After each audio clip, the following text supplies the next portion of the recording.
Hallens in basketball. Live from the DeVos Fieldhouse in Holland, Michigan, it's the Hope Flying Dutchmen versus the Calvin Knights.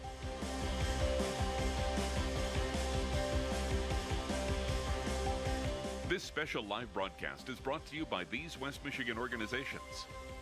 The Community Foundation of the Holland-Zeeland area. Today, tomorrow, forever. Cunningham Dahlman PC. Accessible, responsive, effective. Eastern Floral, a West Michigan tradition for over 65 years. Freedom Village, enriching the lives of those they serve with compassion, respect, excellence, and integrity.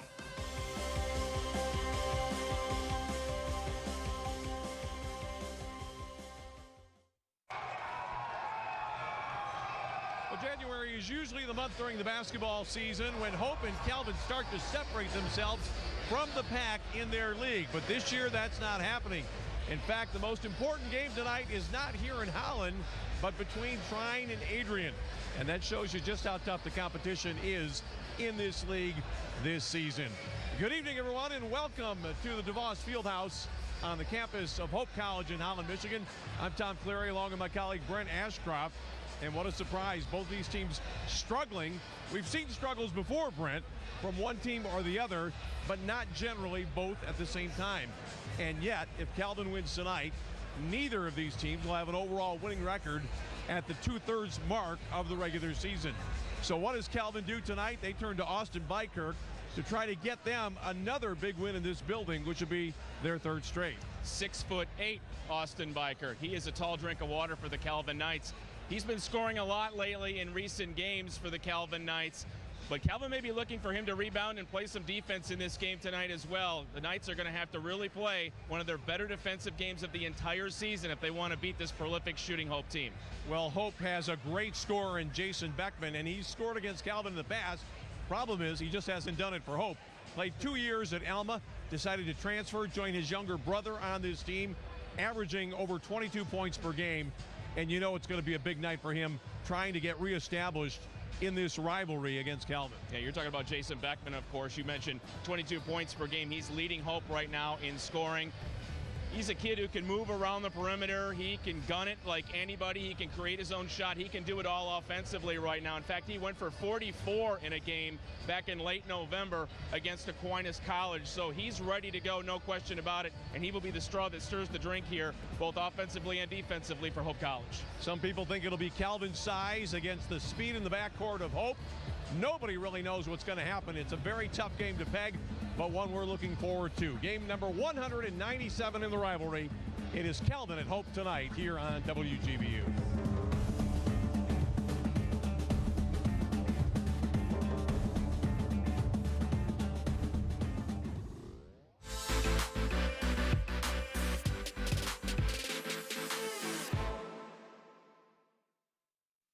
Cunningham Dahlman PC Attorneys at Law. Proud sponsors of Hope versus Calvin basketball on WGVU TV. Cunningham Dahlman PC. Accessible, responsive, effective. More information at cunninghamdahlman.com.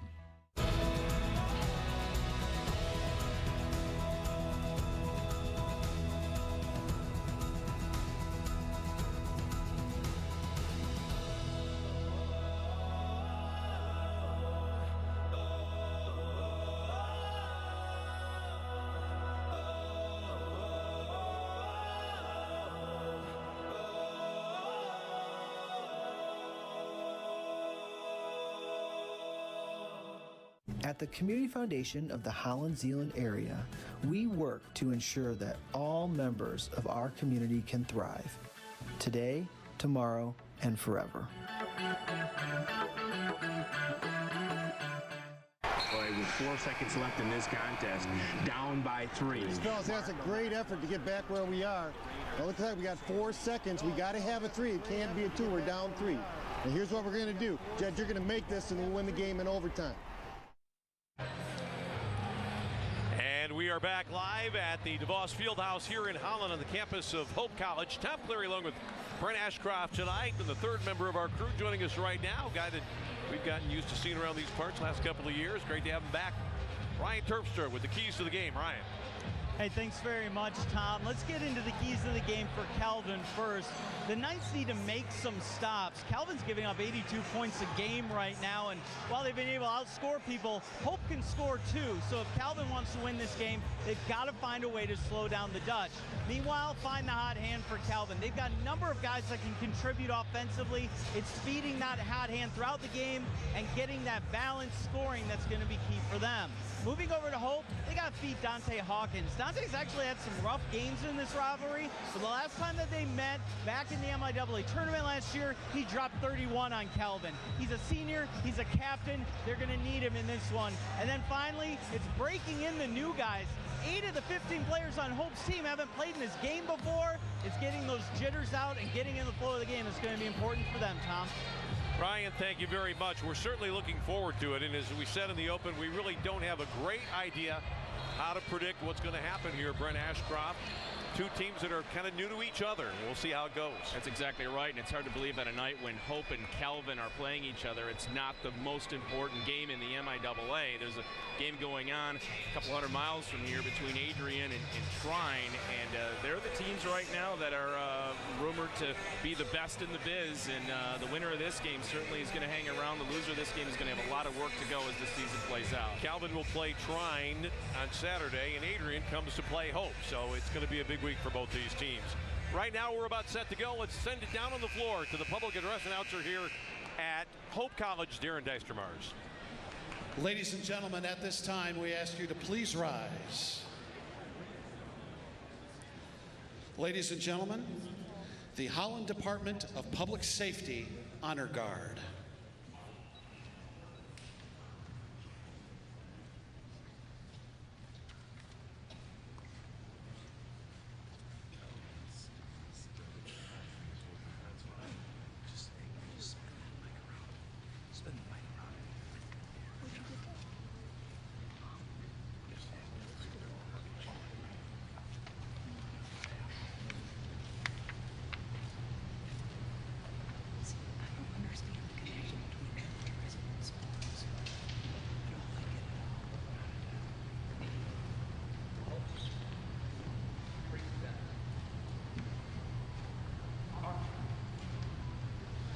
Ladies and gentlemen, to honor America with the singing of our national anthem, please welcome Hope College Junior, Miss Isabel Bustamante.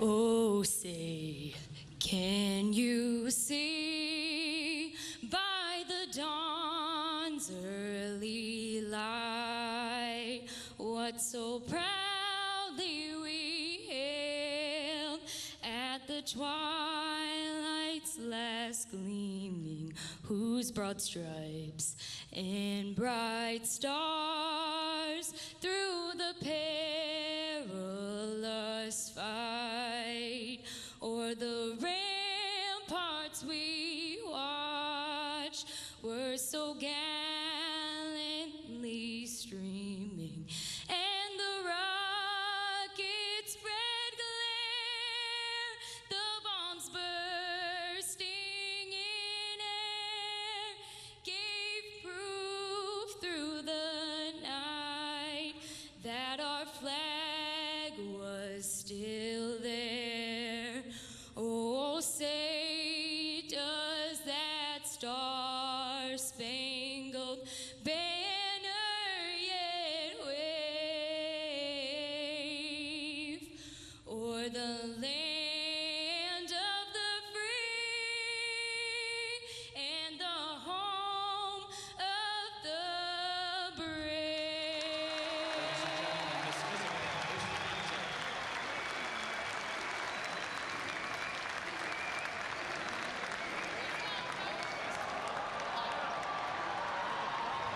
Good evening, ladies and gentlemen, and welcome to the DeVos Fieldhouse here in the campus of Hope College for tonight's men's MIAA contest between the Knights of Calvin College and your Hope College Flying Dutchmen. Here are tonight's starting lineups. First for Calvin at one forward, a 6'6" sophomore from Grand Rapids, number 34, Alex Vaught. And at one forward for the Flying Dutchman, a 6'4" junior from Flint, number 15, Dennis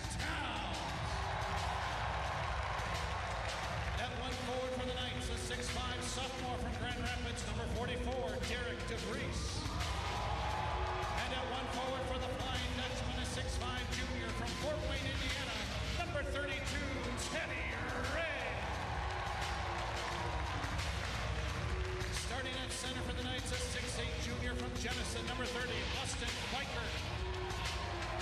And at center for the Flying Dutchman, a 6'7" junior from Burr Ridge, Illinois, number 40, Rob McGivney.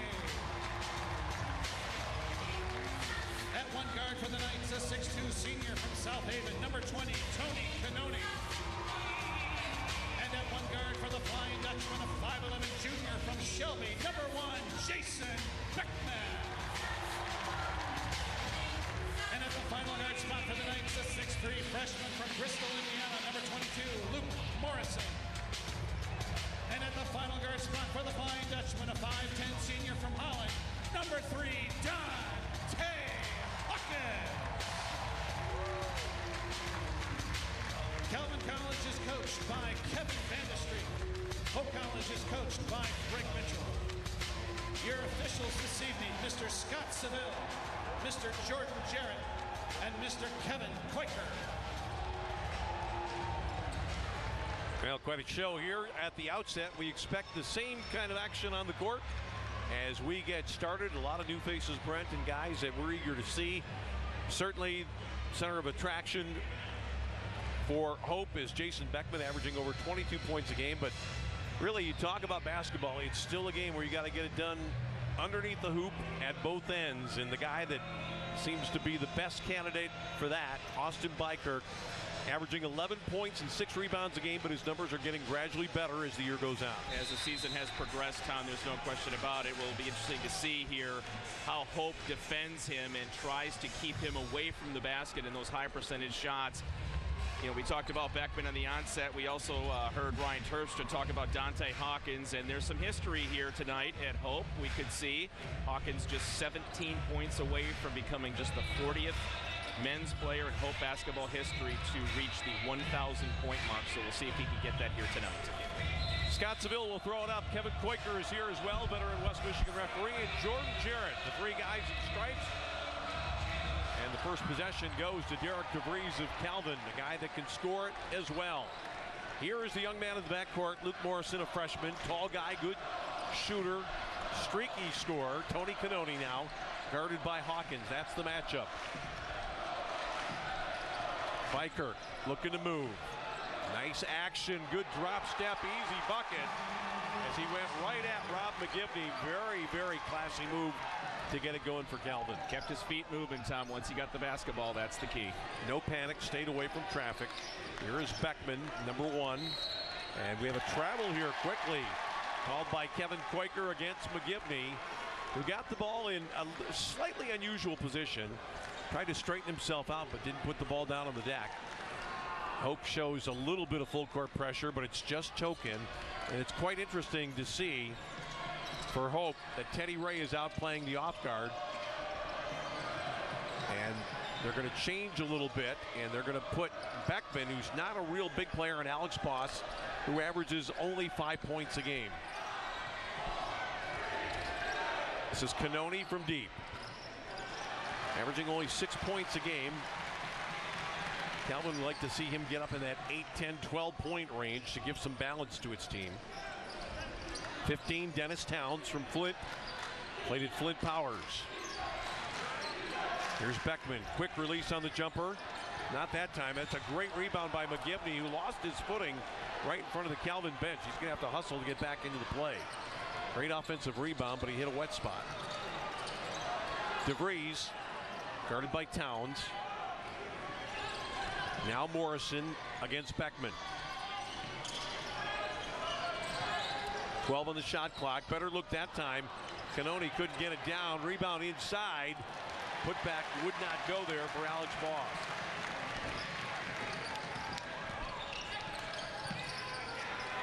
This is Teddy Ray.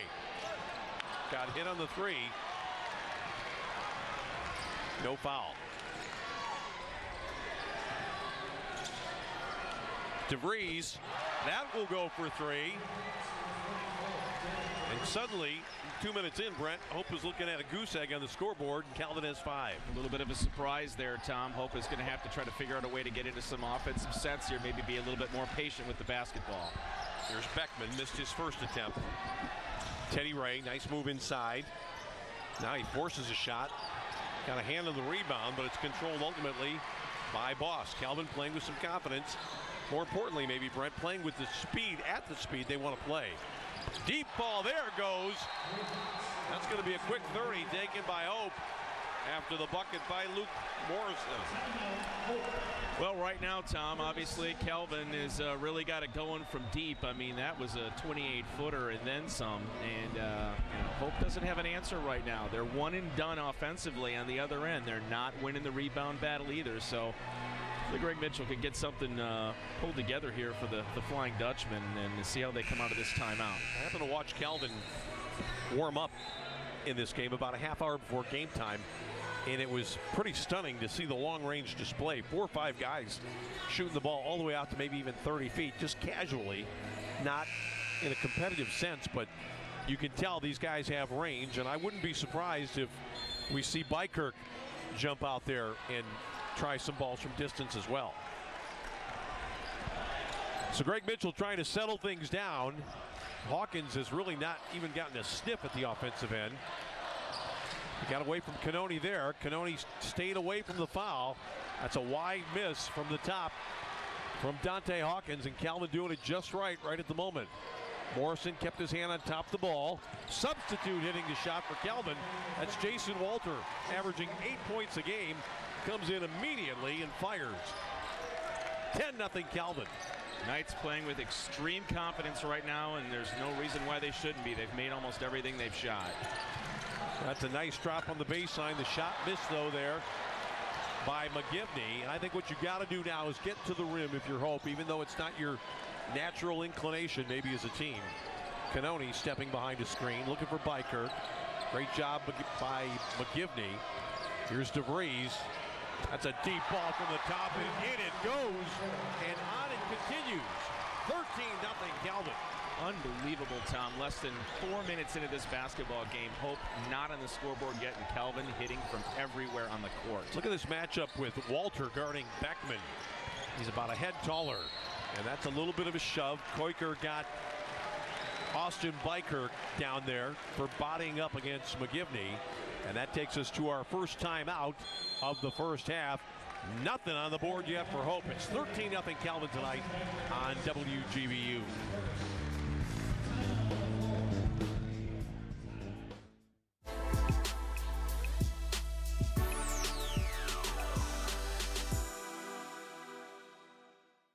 Support by Freedom Village, a retirement community located in Holland, Michigan. Freedom Village is all about location. We are less than 3 blocks from historical downtown Holland and Hope College. Our city under roof offers an all-inclusive lifestyle for active seniors. We have an indoor swimming pool, hot tub, and gymnasium. We offer chef-prepared menus in our 5 dining rooms, a general store, full-service bank, and beauty salon.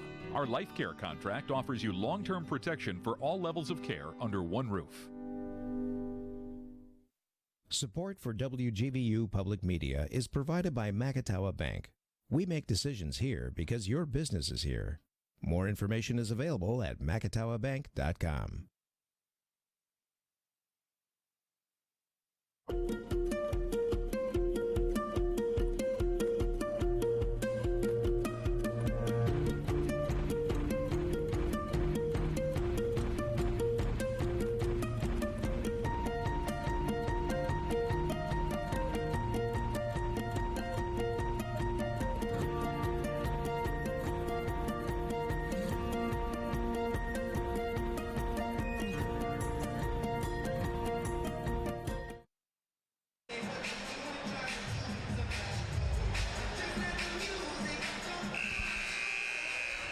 Let's talk about the shooting, Brent Ashcroft. Early on, Calvin is smoking it at the moment. 62% shooting, Tom. 5 of 8 from the floor. 3 of those from the land of 3. And 6 rebounds for Calvin right now, Tom. It's a clean sheet for them right now. They're playing great. Well, there was that first move we saw from Bykirk that kind of set the tone. A very calm possession for Calvin, which has jumped out to an early lead. I want to talk about this series in just a moment when we get a chance. That's exactly what they need right there. Nice curl for Beckman. And sometimes you need a veteran player to get that first bucket to ease the jangled nerves of your team. You can feel the exhale in this building right now, Tom. No question about it. Hope now can focus on getting back into this basketball game. Carlos Amorose is in there right now wearing 10 for Calvin. This is Bykirk looking to go again. He's a smart guy. Got to be careful not to take steps. Hope thought he did, and Hope's got a rebound through Preston Granger, who snuck in at the last break. Hope also made another change with Jeff Gorel coming on in this one. Here's Hawkins trying to go on Amorose, and on the help, I think the foul's going to go against Tony Canoni. It will be a shooting foul for Dante Hawkins, averaging 16 points a game. Brent, last year we were at the first game at Calvin. Hope won by 20. And for Hope, or I should say for Calvin that night, it seemed like there was no hope for the rest of the year in this battle. Well, what happened? They came here and played the second game. Calvin played great, won, and then returned 1 week later and beat Hope again. So suddenly the mojo on this court seems to belong to the team from Grand Rapids. Hawkins has got them both. I remember that game. Calvin lost by 20 at home, and you're right. That was one of the more difficult games to watch if you're a Calvin Knights fan. But anything can happen in this rivalry, Tom, and we've seen it for sure over the past several years covering it. Well, that's not Calvin's offense right there. Canoni kind of soloing and getting a shot up on Beckman. Here's Hawkins, beautiful up and under with the left hand, and suddenly the game takes on a more realistic look. 13-6. Amorose. I think you saw Vandestreek take Morrison out to get a better defensive presence in there. Amorose had it touched away by Hawkins. Shot clock at 13. Calvin's got to find a go-to guy right now. Who is it going to be with DeVries out? Amorose lost the ball out of bounds with 6 on the shot clock. Calvin will keep possession. Kevin Vandestreek has got a play called right here. 22-year head coach at Calvin. It's got to be something that works right away because they don't have a lot of time to fuss around. It's going to be Amorose who's going to be the guy to make it happen. Forced it up with the left hand, and what a beauty of a shot that was. Yeah, that was nice, Tom. Put the ball on the floor, sliced down the lane. I don't know if he intended on going lefty there, but the Hope defender forced him to go, and it was a beautiful play off glass. A little bit of a killer for Hope. He played great defense for 28 seconds, and then a guy hits a very, very tough shot. Talk about a tough shot going down. How about that one for Jeff Gorel? Gorel with his first bucket. It's 15-8 as Canoni walks it across. Calvin's not in a hurry. They want to play at their speed. Calvin looking to post up inside, but Amorose picked up the ball, and now Teddy Ray. And Beckman with a follow. Right place, right time, Tom, and all of a sudden we have a basketball game. Hope is right back in this. 10-2 run since the timeout. Greg Mitchell imploring his team to go. Here's Amorose again, lefty. Couldn't get it that time. I think Vandestreek can't go any longer without Morrison and DeVries. He needs their offense because Calvin has not gotten any good looks really since they've gone out of the game, and they are both up to get back in right now. Beckman, that is a quick trigger three. It's rebounded smartly by Alex Boss. Calvin's going to make 3 substitutions here as we approach the 13-minute mark. Knights still playing on a 5-point lead. And that's another circus shot for Amorose with the left hand. He was reluctant that time, but it was a good look. And he squeezed it home. Both teams are having some success right now inside, Tom. We'll see how long that lasts. Teddy Ray now. Oh, that ball was too high to a cutting Preston Granger. We'll get the substitutions now. Calvin's going to bring in Bykirk. They're also going to get DeVries on and Morrison. So Canoni stays.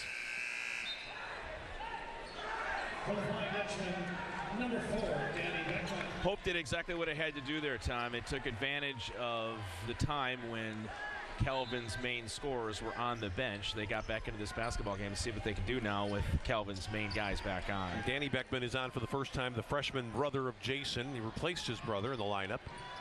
Made a nice move to induce a double team. Mitchell thought it was a travel, and that is a definite miss. And that's going to be a foul against Beckman, who got beaten to the punch. Greg Mitchell, it was kind of an unusual looking play with the player jumping through, and I'm not so sure he doesn't have a case. It was difficult for us to see. But Mitchell getting the explanation right now. Common foul Cannoni to trigger. This is Bykirk. And that's an ill-advised pass there by Luke Morrison. The lob up ahead. Hawkins. That was a wild three, trying for a soul-crushing triple there, but it didn't work out. And here is Luke Morrison now, 14-point per game scorer. Lanky guy. He's going to have a tough time putting it on the ground, though, against Hawkins. Here's DeVries. DeVries all the way down. Lefty, beautiful. Yeah, great move, Tom. All the way in through the paint. Calvin stretching that lead back out to 9 now. DeVries certainly one for the future for this Calvin Knights program. Ray. And now the younger Beckman. This is Danny. Now Teddy Ray against some heat. Calvin's got people there on the glass. And the Knights look to get it up quickly. Bykirk trying to set a pick for Morrison. Not a good shot by the young guy that time.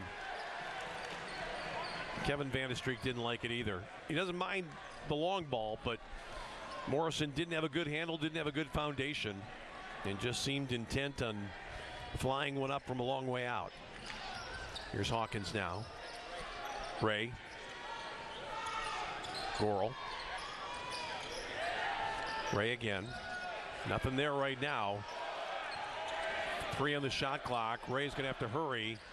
Got a pretty good look there, and Calvin is just owning that defensive glass right now, Brent Ashcroft. Yeah, they are. They're all over the defensive glass, and we'll see if they can continue to turn those rebounds into points here at the other end. This is not a matchup I like with Morrison on the ball. He's got to be moving, not dribbling the ball. DeVries. Oh, my goodness. Wow. Beautiful. Big, strong guy, and he makes space for himself. Derek DeVries, the sophomore from Covenant Christian. And the lead is now 11. And this is going to be a block on DeVries that gets us to our next break. Calvin hanging tough right now. It's 21-10 tonight here in Holland on WGVU.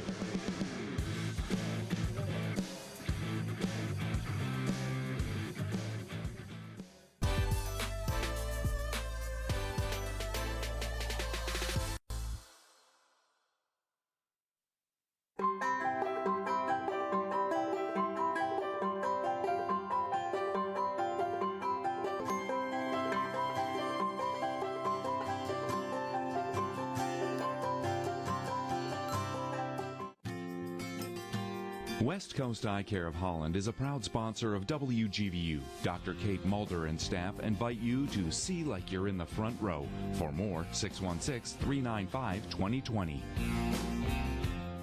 Holland Hospital Sports Medicine provides non-surgical and surgical care for team athletes and weekend warriors alike. Their team approach offers comprehensive diagnosis, expert treatment, and personalized rehabilitation for sports-related injuries. For more information, hollandhospital.org/sportsmed.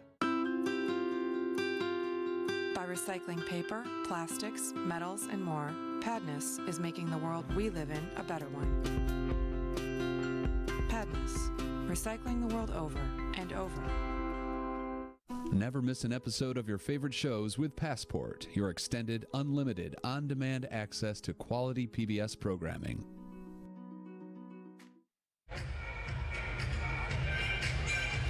All right, in the early going, Calvin with 5 different scores, Brent Ashcroft. Derek DeVries with 10 on 4 of 5 shooting, couple of triples mixed in. And we knew that the guards would score for Hope, but they've scored 80% of what is a rather paltry total right now, just 10 points through almost 10 minutes of action. Well, what's really helped Calvin in this game is that Hope is coming down the court, and they're one and done. The Calvin Knights are getting rebounds and getting into their transition offense, pushing it up the court and getting it to Derek DeVries, knowing he's got the hot hand right now, and Hope doesn't have an answer defensively to try to stop him.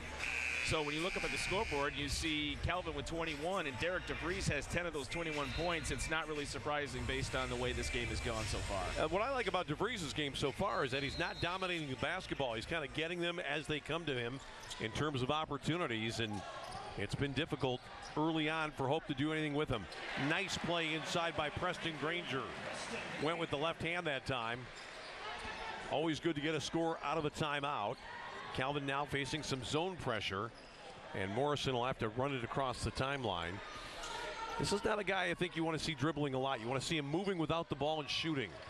New man in for Calvin is Michael Wilkes, who fires. Michael Wilkes had some injury problems this year, but he didn't look injured there. Veteran player ready to go here tonight, averaging 9 a game. Yeah, it was a beautiful step back 18-foot basket.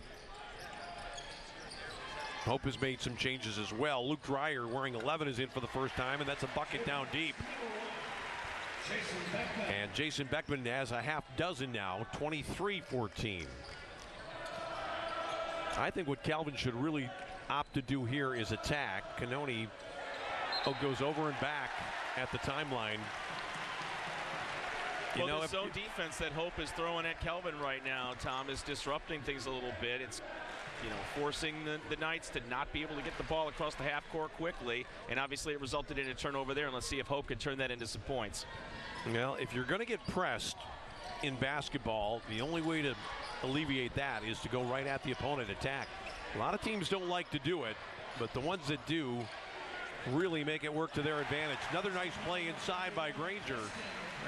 7-point ball game now, and this is Morrison on the ball, and he's not a natural point guard. And now this is where Calvin had 3-on-2, and they make it happen inside. The shot blocked on Bykirk. He's not giving up easily, though. Got it back outside. Calvin still with plenty of time on the clock. Great block there by Dennis Towns. Deep ball by DeVries. Are you kidding me? Little look back to Preston Granger, too, as they came up the court. Yeah, he was saying, what are you doing? What are you doing?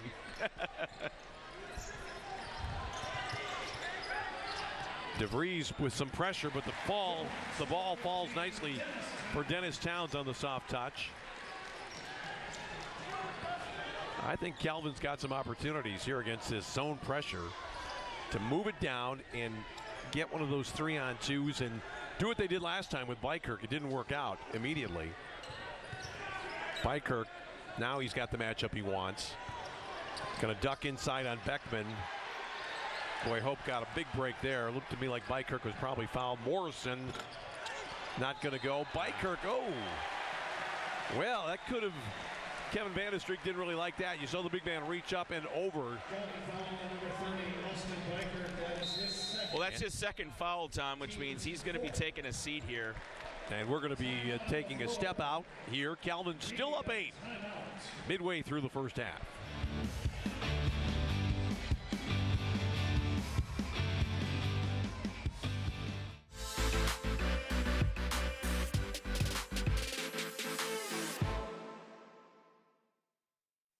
Support by Freedom Village, a retirement community located in Holland, Michigan. Freedom Village is all about location. We are less than 3 blocks from historical downtown Holland and Hope College. Our city under roof offers an all-inclusive lifestyle for active seniors. We have an indoor swimming pool, hot tub, and gymnasium. We offer chef-prepared menus in our 5 dining rooms, a general store, full-service bank, and beauty salon. Our life care contract offers you long-term protection for all levels of care under one roof. With 4 seconds left in this contest, down by 3. Fellas, that's a great effort to get back where we are. Well, looks like we got 4 seconds. We got to have a 3. It can't be a 2. We're down 3. And here's what we're going to do. Judge, you're going to make this and we'll win the game in overtime.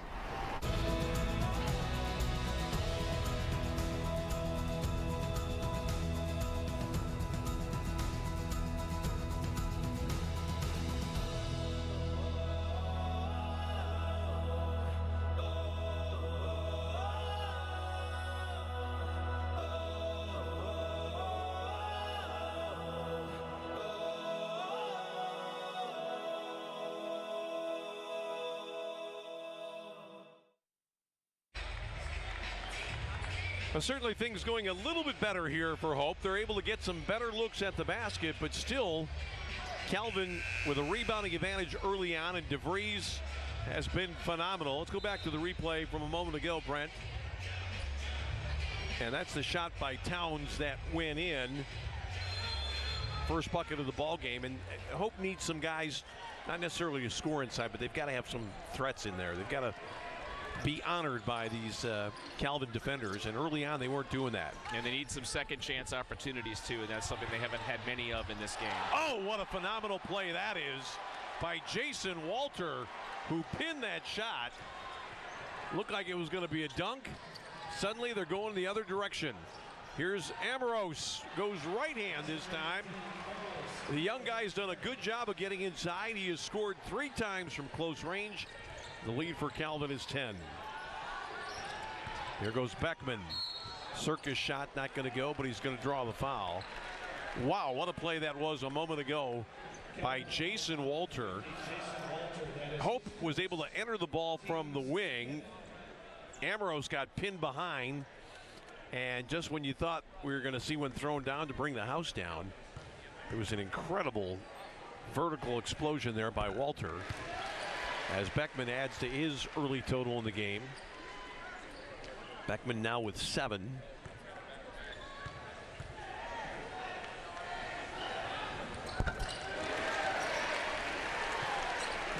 Two for Beckman.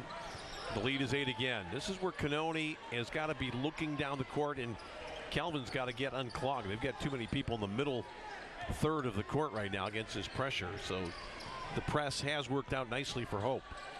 Nothing else. They're making Calvin spend some time before getting into their set. That's a sloppy pass there, but somehow Walter was able to come down with it. Hawkins reached in. This is going to be a held ball. Watch out. Somebody could lose a finger in that pile up. Basketball is going to belong to Hope. Now DeVries going to get a break, and Michael Wilkes is coming back in. That's a good substitution for Calvin because they're bringing in a guy who's not afraid to shoot the ball. I think we can expect to see Hope, Tom, continue to do the zone pressure here defensively and try to prevent Calvin from being able to get into their offensive sets, and it throws them off, and we saw it happen just in this last possession. Oh, another send back, that time by Walter. This time against Towns, it happened the exact same way. They took advantage of a mismatch with Ambrose, but then from the weak side, Walter just going upstairs. Man, so impressive. Here's Ambrose, traveled, so says Jordan Jarrett down on the baseline. It was good work by Beckman there. He'll give up some ground on that side because Ambrose is more adept, obviously, with the left hand. 6 minutes to go in the first half. Still Calvin, which is led from the outset on top by 8. Where they're going to continue to try to throw the ball over Ambrose. Here's Towns. He's in some difficulty. Well, they're going to give that a shooting foul. Kevin Vandestreek doesn't like that. I think what he's talking about with Ambrose right now is he's saying you cannot come out in front of a big man that far away from the basket. They're just going to throw it over your head into space, and it's happened a couple of times. Maybe down on the block you might take that chance. You don't want to get pinned down there, but he was trying to get out in front, and they threw it over his head twice, and miraculously, Hope didn't score either time. No, they didn't. Heads-up play there by Jason Beckman, though. I mean, he knew he was in a position there under the basket where his back was to it. Couldn't get a shot off, but all he had to do was put his hands up, and he got the whistle. I think Calvin's got to get better spacing against his pressure. They have nobody in the final third of the court. You got to make Hope play you down there. Here's a shot from the outside that will go, and the man of the hour, Jason Walter. 2 huge blocks, and then a very big jump shot. Walter with his second hoop of the game. 30-22. Towns. Touch there by Ambrose. Look out. Darren Dijstermars, the PA announcer there. Saved it from landing in my lap. He turned the microphone off before he said what he was thinking when that ball was coming toward him. Cannone now against Hawkins. They throw it over the head of Ambrose again, and that's a nice pass to the weak side to Ryan Gamm, who just came in, and Calvin took a foul. And I really don't understand the strategy for Calvin right now with they've got 2 guards in there, and they've got Ambrose guarding a big guy on the wing, and it's just not going to work. They're going to continue throwing the ball over his head, and this is going to be Gamm shooting a couple of free throws. Well, mismatches like you said, Tom, kind of all over the court right now for Calvin. We're getting some substitutions here for the Knights, but Hope is taking advantage. They're getting to the free throw line. They're making their free throws, and they're slowly staying around in this game 5, 6, 7 points back. I think Calvin would be happy to have any kind of lead at all going to the half and just chop this game up into 2 20-minute sections. Another good ball thrown up there by Ryan Gamm. It's 30-24 right now. And Amoros really lucky not to turn it over there. I may have spoken too soon. Watch out here. Beckman flew. He went quickly that time to escape the clutches of Jason Walter. And just like that, the momentum pendulum has just swung in favor of Hope. And the zone defense continues for the Flying Dutchman. Cannone drops it inside nicely. Walter trying to go, forced it, and drew the foul. Good leadership by Cannone to get it down inside. Teddy Ray picks up the foul, and it will be Walter. But I'm a little bit surprised Calvin hasn't made that adjustment, Brent. You see everybody compacted in the middle half of the court, and it's making it easier for Hope to apply that pressure. Walter gets the bleeder there. And it has worked more often than not for the Flying Dutchman, at least in the last 6 minutes that they've been applying that zone defense. You can do two things with the pressure. You can get a turnover, or you can slow the game down to the point where Calvin's taking way too long to get into its set. Walter split the pair, 5-point lead right now with 4:35 left to go. Beckman against Amoros. Here's a nice play by Cannone against Hawkins. Cannone came away with it. He picked up his dribble, though. Probably shouldn't have done that. Cannone looking to go quickly here. He needs some help. That's twice he picked up his dribble in that possession. And fortunate to get away with it. Ball tipped out. Great rebound by Walter. How about that for a putback after the long miss by Amoros earlier? Well, Walter is playing right now. He's the best player on the floor for Calvin defensively and on the offensive end, making shot after shot. Calvin's got some starters getting ready to come back in for the final 3+ here. Teddy Ray now. This is Dawkins. I don't think you can play Amoros on anybody but a guard, though. That's just not going to work. They're going to come back to Teddy Ray here momentarily. Beckman thinking about jacking one up against pressure. Not this time. And who else? Walter, who's been outstanding in the first 20 tonight. Well, you could argue just in the last 5 minutes, Tom, that he's the single reason why Calvin has still got a 6-point lead in this game. Yeah, he was the guy that held it together when things started to go south. Here's Michael Wilkes now. Shot clock at 12. Walter again. Oh, my goodness. That's for 3. Who is that masked man? They're asking right now. Over the Duke crew. The Hope section of students wearing orange. Towns trying to answer right away. Cut off there by Walter. And what do we have now? Well, finally Calvin got the matchup they wanted with Amoros on Beckman, but Beckman induced a foul. We'll take a break right now. It's still Calvin by 10 with 2:50 to go in the first half tonight on WGVU.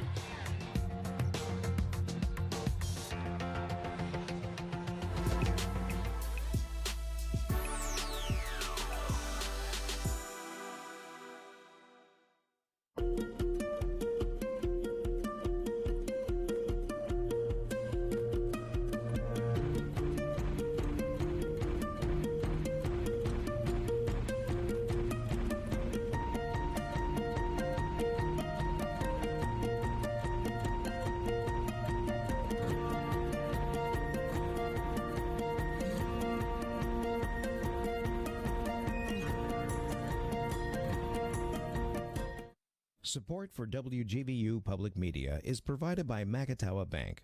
We make decisions here because your business is here. More information is available at macatawabank.com. Kids, do you enjoy writing stories in English, Spanish, or Mandarin? The WGVU Kids Writers Contest is now open to any kindergarten through 6th grade student until February 1st, 2018.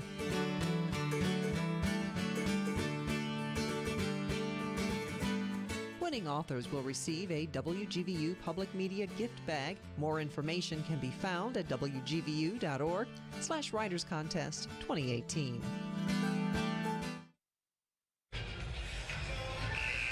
Early on, Brent Ashcroft, it was the offense of Derek DeVries, but lately it's been the all-around game of Walter. Look at this one on Towns. Whew. And then again against Preston Granger. And all you can think about when you see those kind of ups is what happens if that guy gets loose at the other end of the court with the ball in his hand. He scored the last 6 points here for Calvin, just as Hope climbed back into this game. Walter has 6 in a row, and I'm not surprised to still see him here on the floor. He may play the rest of this half, and now you have Derek DeVries back in the lineup. We'll see if Calvin, what they can do here now, with even more firepower now added after DeVries took a few minutes off to take a breather. Well, even though things haven't gone well for Hope in general, Beckman has been very good. He's 5 out of 5 at the line now, 13 points.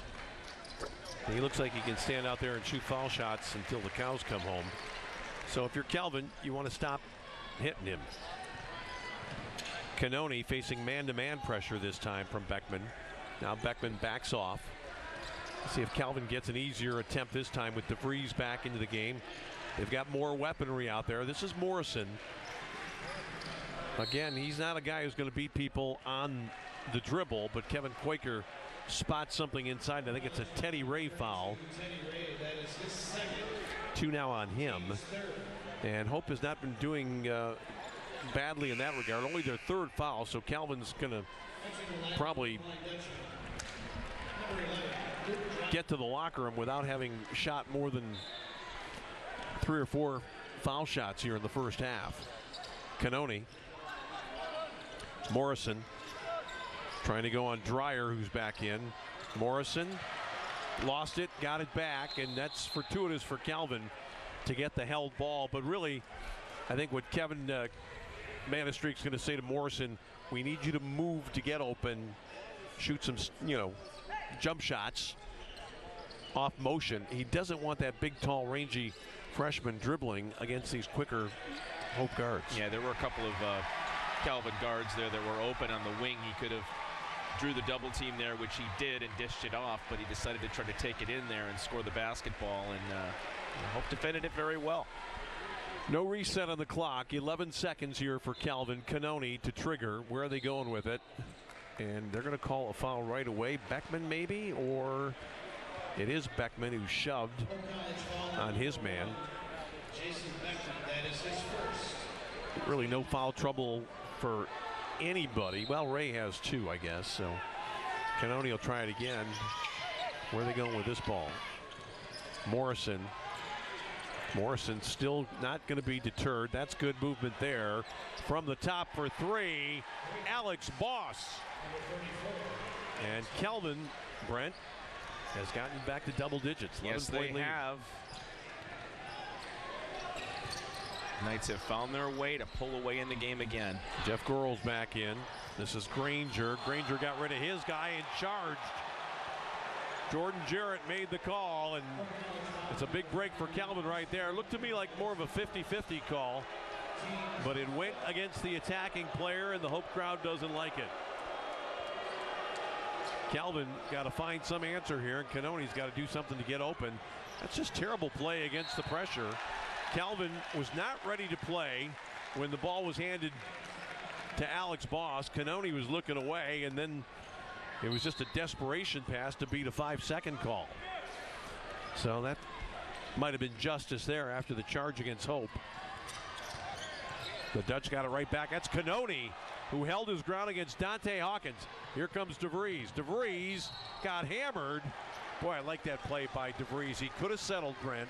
You know, he was thinking about that 3. He got to the arc unattended, but he just kept going till somebody checked him, and nobody did. Well, he saw a wide open lane, one guy defending him. He did have a couple of wing guys coming up the court with him. He could have distributed that basketball, but he's having one heck of a night right now, Tom, and he had no ill will whatsoever of taking that ball straight to the basket. That is 14 now for DeVries. What I like about that, whenever you got a guy who's got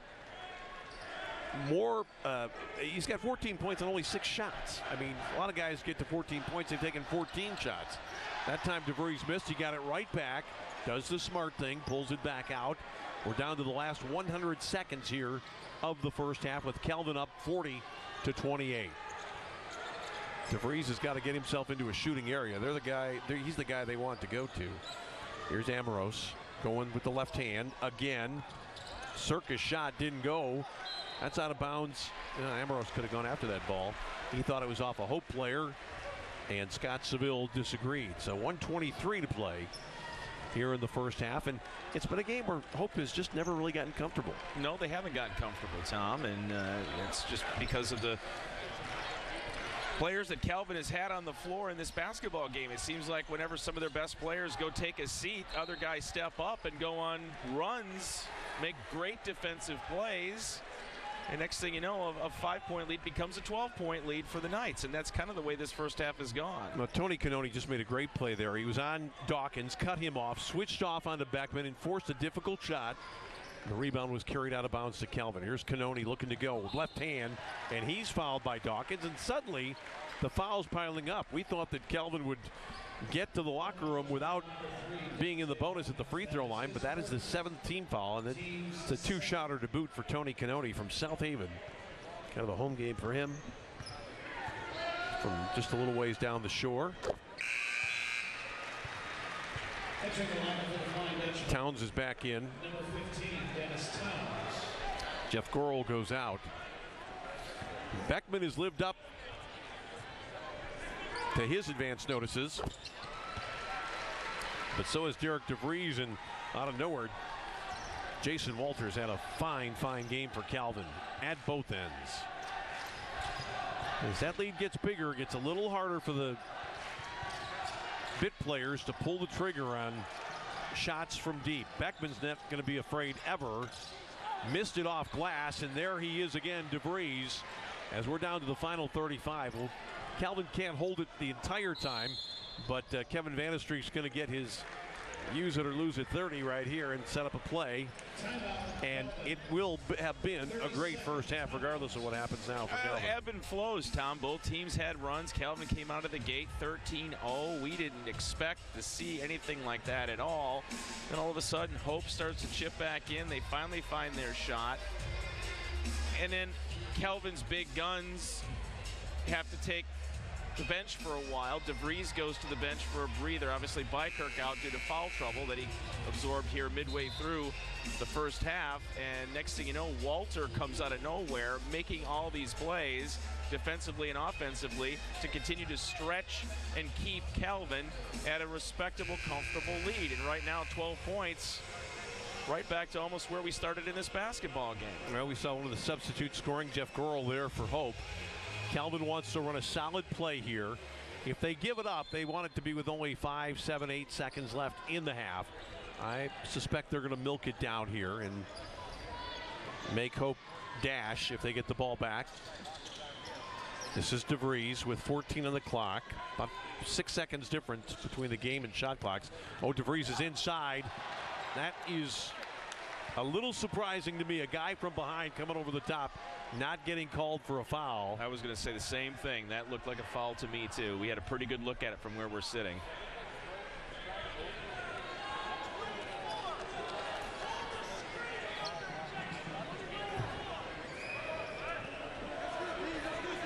Let's take a look at that last one real quick now. You tell me. That's got to be a foul. Yeah, I think every time that is. They're going to get it inside.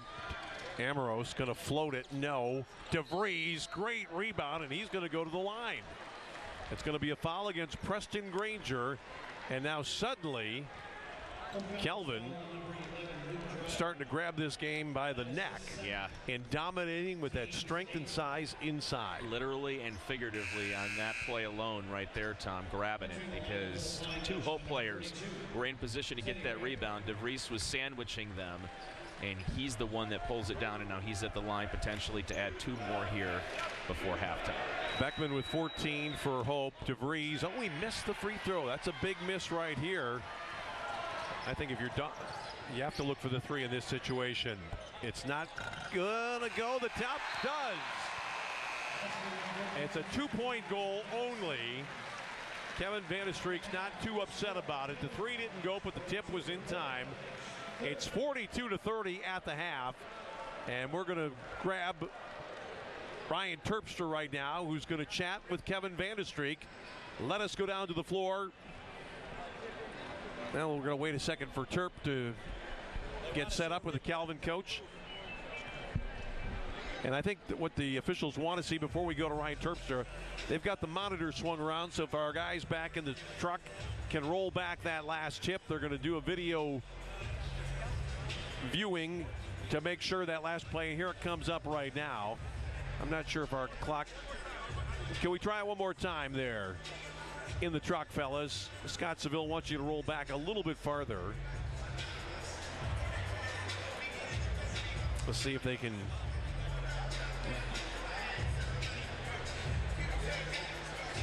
I think absent any evidence, the basket's going to count, but I looked from our perspective that it was in before the light went on. The tap, certainly.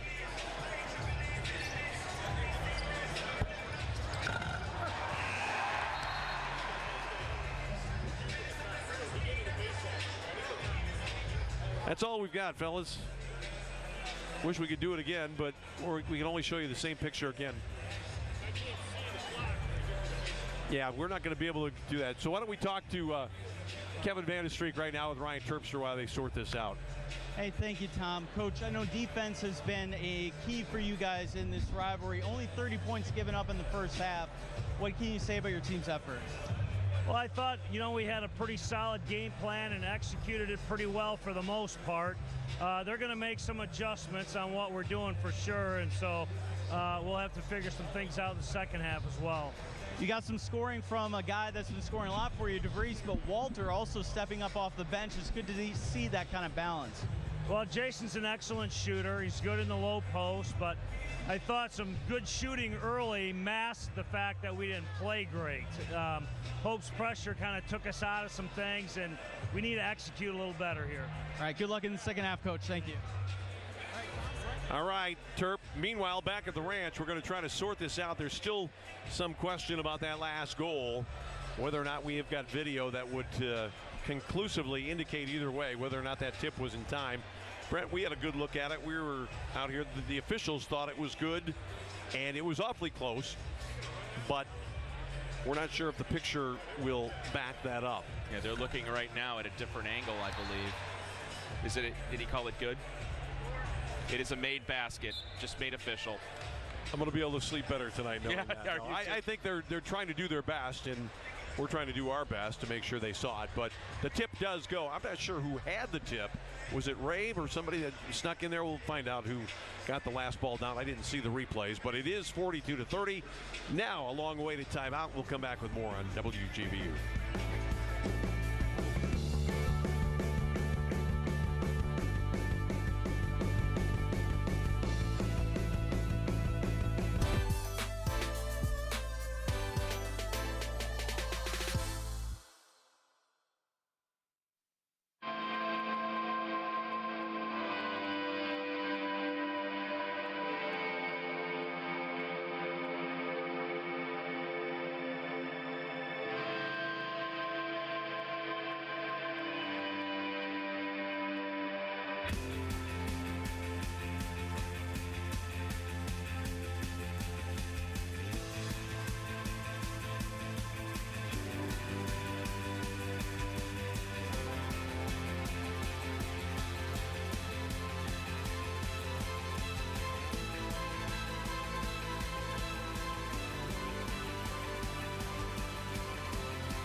Discover Iceland, a land and culture forged by fire and ice. Streaming lava fields and massive glaciers sculpt mountains and valleys, leaving thundering waterfalls and plunging fjords. In this land of many wonders, enjoy the rare opportunity to see the Northern Lights, one of nature's most dazzling displays. Join the WGVU Explorers for this exclusive experience, hosted by WGVU General Manager Michael Walenta.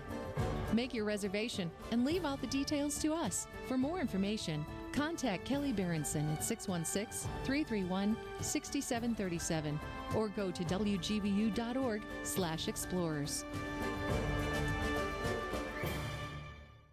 The news you trust, the music you love. We are WGVU 88.5 and 95.3, your West Michigan NPR Jazz and Blues station. This special live broadcast is brought to you by these West Michigan organizations: Holland Hospital Sports Medicine, your home team advantage; Lawrence and Vanderswart, it's good to have a plan; Macatawa Bank, they make decisions here because your business is here; Padnos, paper, plastics, metal, and more; and West Coast Eye Care.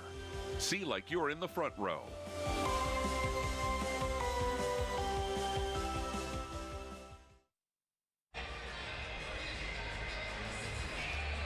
And we're back at halftime here at the DeVos Fieldhouse on the campus of Hope College in Holland. Tom Cleary along with Brent Ashcroft and Ryan Terpstra, our man down on the floor. And you can talk about a lot of different things, Brent, but I look at the stat sheet and I see one thing. Hope shot 37% on its home court in a big game in the first half, and Calvin was up over 50%, and that's probably the difference right now. Well, there's no question that is exactly the difference right now. Calvin has taken care of its possessions, certainly done its part in terms of scoring the basketball on those possessions, and Hope has been a little bit sloppy here throughout this game. They've had moments in this game where they could climb back in. I believe after being down 13 at one point early on, they were able to climb back within 4 points, but then all of a sudden, Calvin finds its stride again and starts to pull away.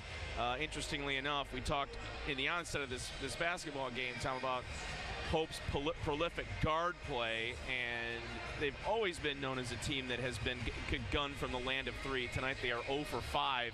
They have not made a three-point basket in this game at all, and that stat alone to me also pops off the box sheet. Well, Hawkins just 1 for 5 for 4 points.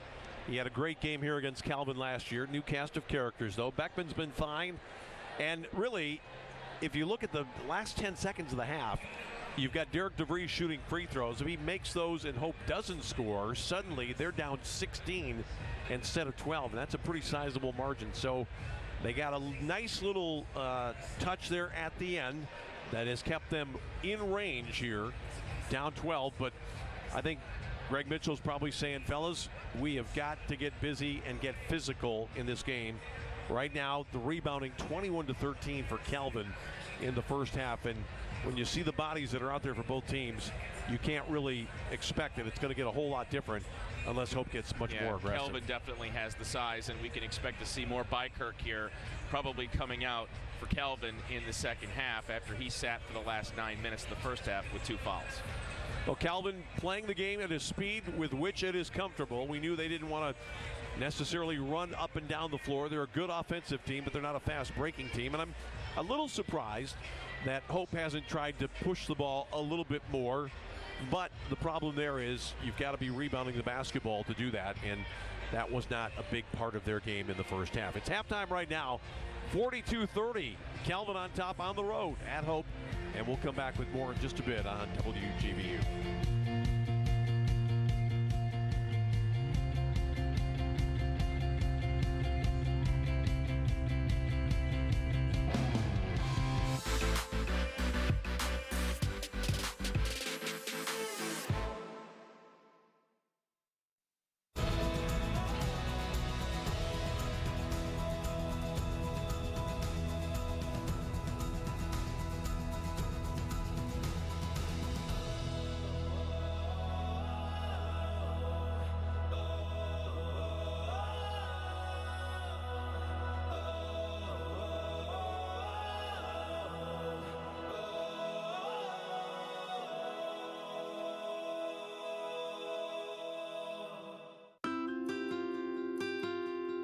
recycling paper, plastics, metals, and more, Padness is making the world we live in a better one. Padness. Recycling the world over and over.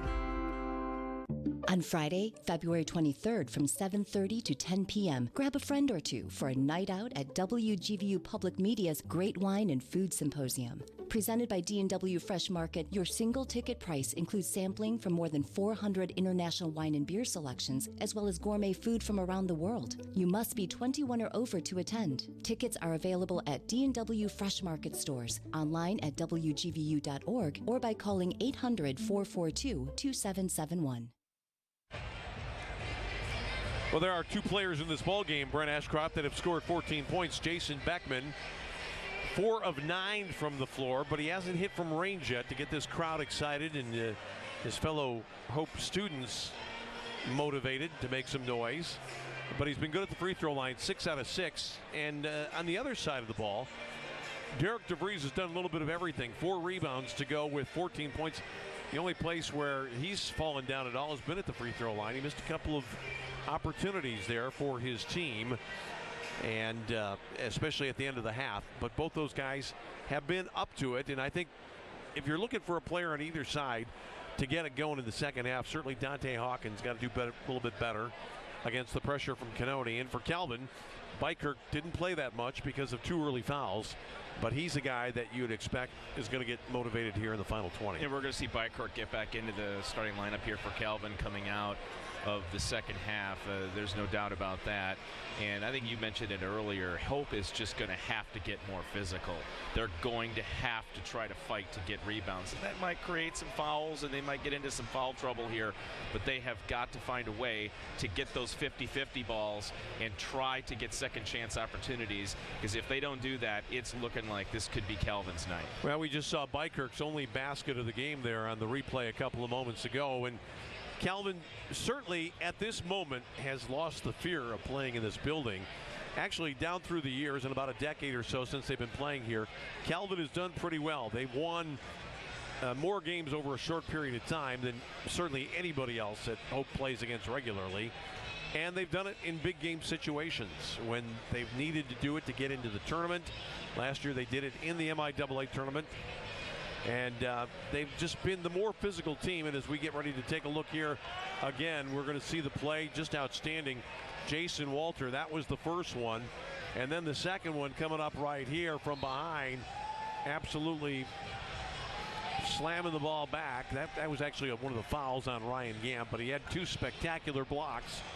And he's created a little bit of doubt in the minds of those Hope College players. You know, and we talked about both of these teams too, you know, this not being the premier MIAA game of the night, that Adrian Trine is actually more important. But, you know, these two teams have played 2 of the most difficult non-conference schedules leading in. I mean, Kelvin is wrapping up a 5-game road trip. They haven't even played a home MIAA game yet. You think about that, if you stop, you know, it's kind of amazing. And here they are in a position in the most hostile environment that they have to deal with in the league, to be up right now by 12 points here with 20 minutes to play and a chance to steal one here from their arch rival. Adrian Trine playing tonight. Adrian will play Hope on Saturday. So think about this, if you're Hope. If you lose tonight, you're going to have to play on the road this week against one of the current co-leaders in the league, and it could well be an Adrian team that has a chance to go to 3-0 tonight. If Calvin is able to win this game, then they go back home, and they're playing against a team that started the week in first place. So it's a little more precarious for Hope right now in terms of winning this game. They have got to find a way to come back in against Calvin tonight. Let's go to Ryan Terpstra right now with Greg Mitchell to talk about the first half. Ryan. Hey, Coach, let's go through the first half a little bit. Just some tough breaks for you guys on the offensive end a little bit. But what was the message to the team at halftime? Well, the number one thing defensively, we got to deny swings. We're just allowing them to move the ball at will, and that just puts so much stress on us, and it just results in catch and shoot opportunities for them. So we got to do a better job of that. And offensively, we're just not playing with very much poise. I mean, we're rushing things, and you know, so we got to just kind of chip away at it and try to win the first 4 segments and take it from there right now. You got a lot of guys playing in their first Calvin Hope game. Do you think, is that any effect, or is that just something that they got to overcome? Well, they got to overcome that. I mean, it's a basketball game, so I'm okay with that. I think it's, some of our veterans aren't even, as dialed in as they need to be. So that's the big thing. I mean, just be fundamental and take care of things at the defensive end right now. All right, good luck in the second half, Coach. Thank you. Thank you. Brent, Tom, back to you. All right, thank you, Ryan and Greg Mitchell, for those comments. We've got one more break to take care of. We'll do that right now, and then we'll come back to get it going for the second half. It's Calvin 42, Hope 30 tonight here at halftime on WGVU.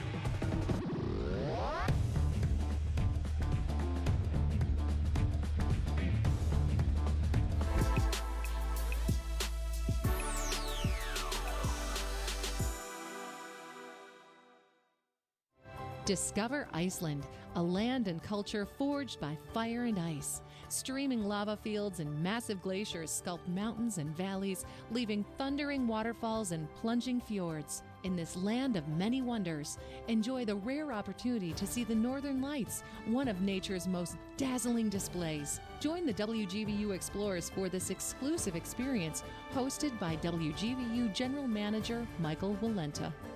Make your reservation and leave out the details to us. For more information, contact Kelly Berenson at 616-331-6737 or go to wgvu.org/explorers.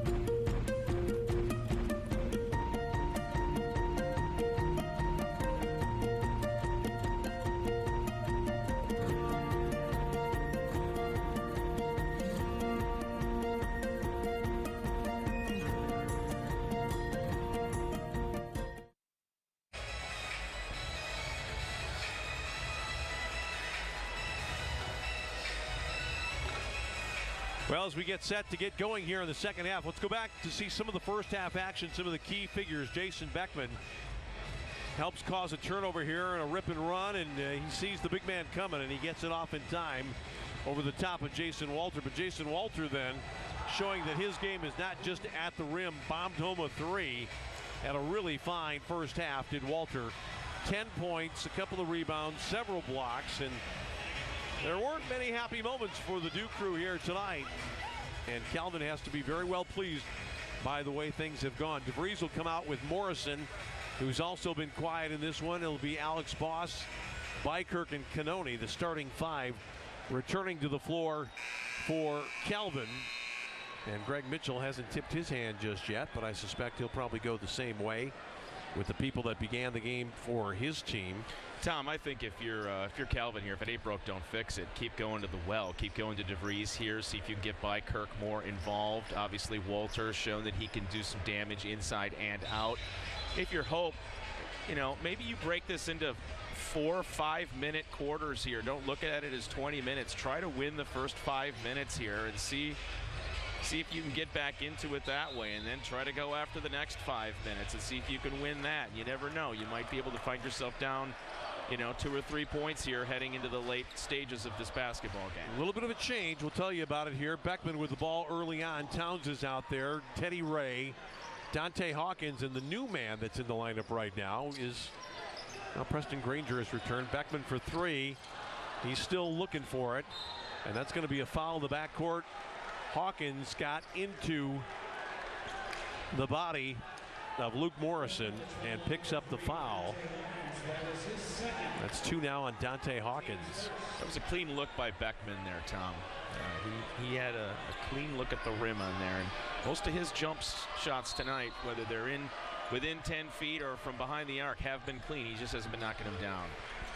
Hope is going to back off here. This is not a zone press situation with a side out of bounds. So Cannoni walks it across the timeline. He's setting his team with his defense and leadership in the first 20. Here is DeVries against Teddy Ray, looking to put that big body on him. Had it rejected and retrieved by Preston Granger. Well done by Teddy Ray. Now Beckman. Ray with DeVries. Towns. Hawkins. Lost Cannoni momentarily. Step back triple. That'll work. Well, Hope got aggressive defensively in the other end, created a turnover, and got it up court and turned it into 3 points. And that's exactly what the Flying Dutchmen are going to have to do here to climb back into this game. Greg Mitchell, I don't think is real happy with his own guy, Preston Granger. He was having some pretty strenuous words with him. I think he thought that his guy took down Bykirk, and then Granger says something to Bykirk and smiles as they go back up the court. Token full court pressure this time. Hope got the first one. Let's see how they do in terms of building on that early attempt. DeVries, Morrison, Boss. That's a tough shot right there. Ill-advised in my opinion. Teddy Ray kept the foot on the down, avoided the ground, avoided the travel. Here's Hawkins, who went past Cannone and one. Well, Tony Cannone simply forgot for a second that Dante Hawkins is a southpaw. He played a man-to-man, head up, and the quick first step for the left-hander got it done. We'll see it again. Hawkins here. Cannone should be shading him to the left side, I would think. And Hawkins has scored the first 5, but Hope's got it right back. And that's a driving layup by Granger. It's right away. Kevin Vandestreek sees his team's lead reduced by more than half. And this will be the first timeout of the second half. We'll come back with more in a bit.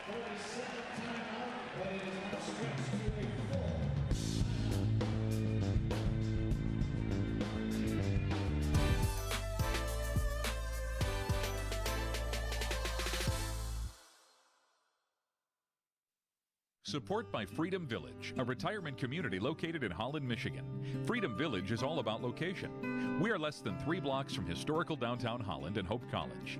Our city under roof offers an all-inclusive lifestyle for active seniors.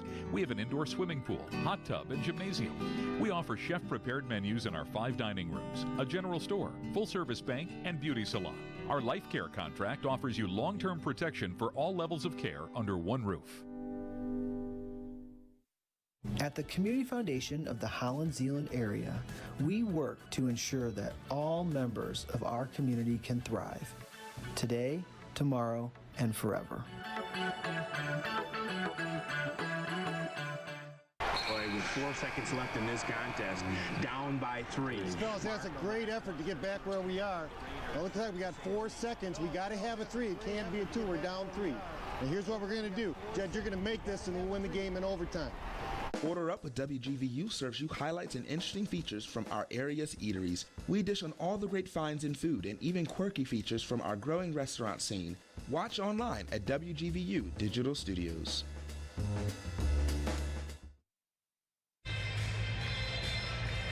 All right, well, 7 points in the first 95 seconds of the second half, and a dream start here for the home side. Well, they needed it, Tom. They've been waiting for this all game, and I don't know what was said at halftime, but this Hope basketball team has certainly come out with much more aggressiveness, much more assertiveness, and good defense always seems to lead to good offense, and so far that's happened here.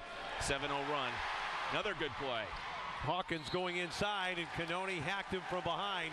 Just a terrible decision made, and Michael Wilkes is going to come into the game for Boss, who threw that ball right up into the Netherlands of the middle of the court there. I mean, it was just, there was no way anybody from Calvin was going to get to that pass, and it's been problematic for Calvin throughout this game. They have not handled the full court pressure well at all.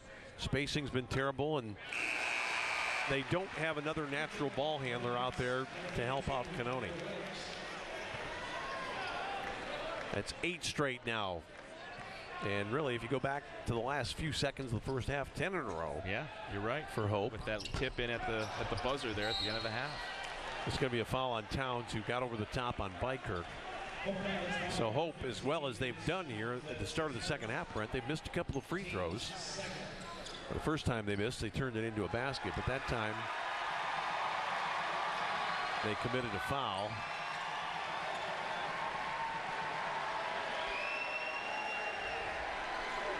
Well, zone press again here, Tom, by Hope, and that's certainly not a surprise. Let's see if the Knights can get it across the line here and turn it into something. Cannone threw that one across to Wilkes pretty easily. But I really think these deep guys, DeVries being one of them, has to get further down. Biker got bumped underneath the basket. Now here comes Hawkins after that miss by DeVries. Wide open Teddy Ray. Hawkins a rebound.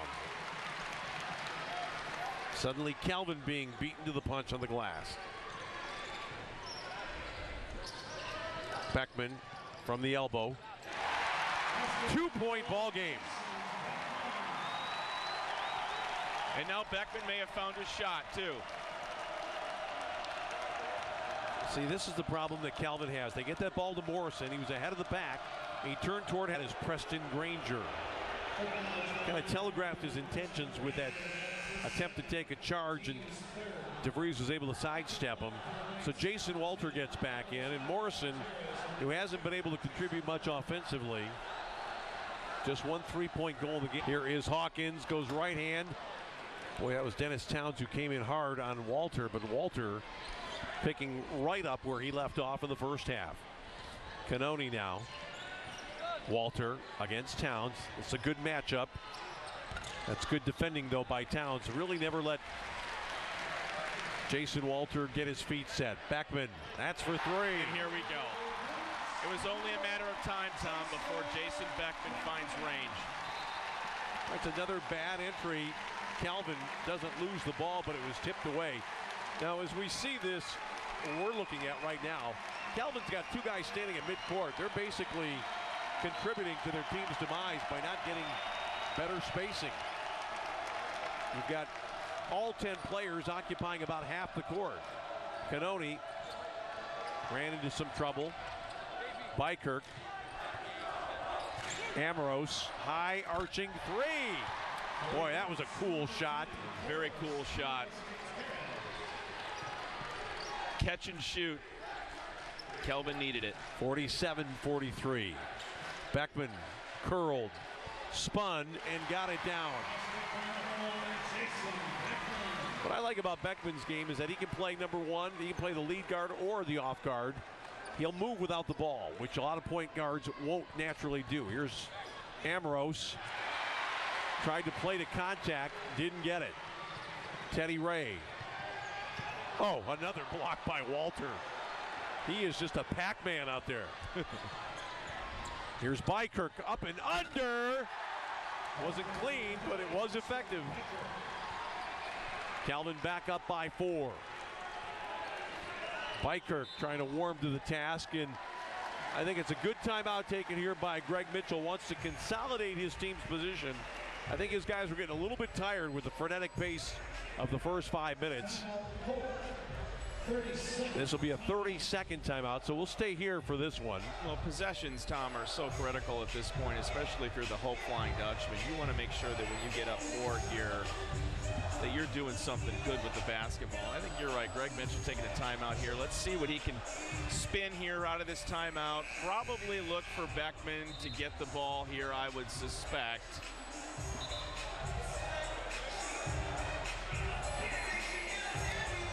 We'll see Beckman right here. This is the three-pointer that he steps into right there. And then a little bit later, Bykirk came up and under.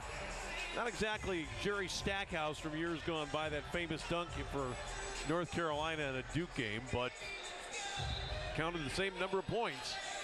One change that I can see right now, it is Gam who has come in. And everybody just gets to take a breath. A lot of coaches wait too long in TV games, waiting for the automatic timeouts. Here's the other substitution. Didn't see who ducked out. Well, I'm not quite sure what this is all about, but Gam goes back out, and they were not able to make that substitution. He'll get back in momentarily, but Granger remains. Towns inside. Got tied up. Did he walk? Well, they're going to say a held ball. I thought the possession arrow was pointing the other way when I looked up at the board, but that could have been a quick change at the table. Calvin's going to get it back. Alex Boss now is almost standing in front of his bench, and on the other side, Walter doing the same thing. That's just going to create more space, and look what Calvin does. They walk it right across the timeline. Cannoni inside off glass. Cannoni kept his cool and nobody picked him up. He just walked it right down the sideline. and then right down the baseline for the bucket. Towns. Nice work with the feet by Alex Boss that time. Beckman got around Cannoni. Oh, and it's Walter again. It is a block party here at DeVos. He's just insane with his ability to get to the ball. That is a heat check shot right there. Teddy Ray pulls down the miss by Amoros. That was a bit ill-advised. Beckman ran into somebody. Might have been Mike Wilkes. Hawkins trying to go on Cannoni. Nearly fell down. Got it out to a teammate. Teddy Ray, NBA 3. Not there, and we're going to have a foul on Towns, who held back the trailing arm, it looked like to me, Brent, of Alex Boss. Well, we talked about physical play, Tom, and we're seeing it certainly here.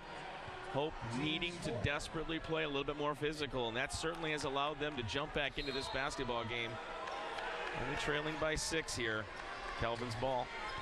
Now that Calvin has moved their front court players a little bit deeper into the front court, Calvin's had no trouble the last couple of times down against the pressure. Here's Cannoni. They'd like to induce a shot from him. Beckman stays in front. 13 on the shot clock.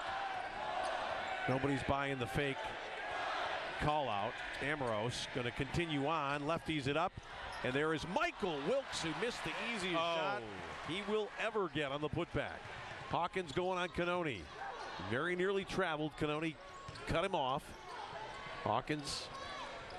Gam, who snuck in the last break. That's a long 3 try, but rebounded by Teddy Ray. That's a huge break for Hope right there. Not the ball that Greg Mitchell was looking for from his senior guard. Greg is barking in a play here, so they're going to try to get into a set piece. Boy, Amoros has got to really get after Beckman. He got loose. Towns hooks it up. And again, who else but Walter inside doing a man's job tonight in the paint. Here's Amoros. Walter. Surprised Towns chasing him all the way out there. Boss. Cannoni. 12 on the clock. Tony Cannoni, a good look for 3. Still hasn't found one from there. It's going to be a foul against Calvin. I think it might be Jason Walter. Jason Walter is a guy that is definitely into the head of a player or two on the Hope side. Do you think so? He's just coming out of nowhere time after time to send shots back.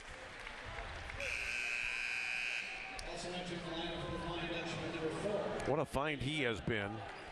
Freshman from Coloma.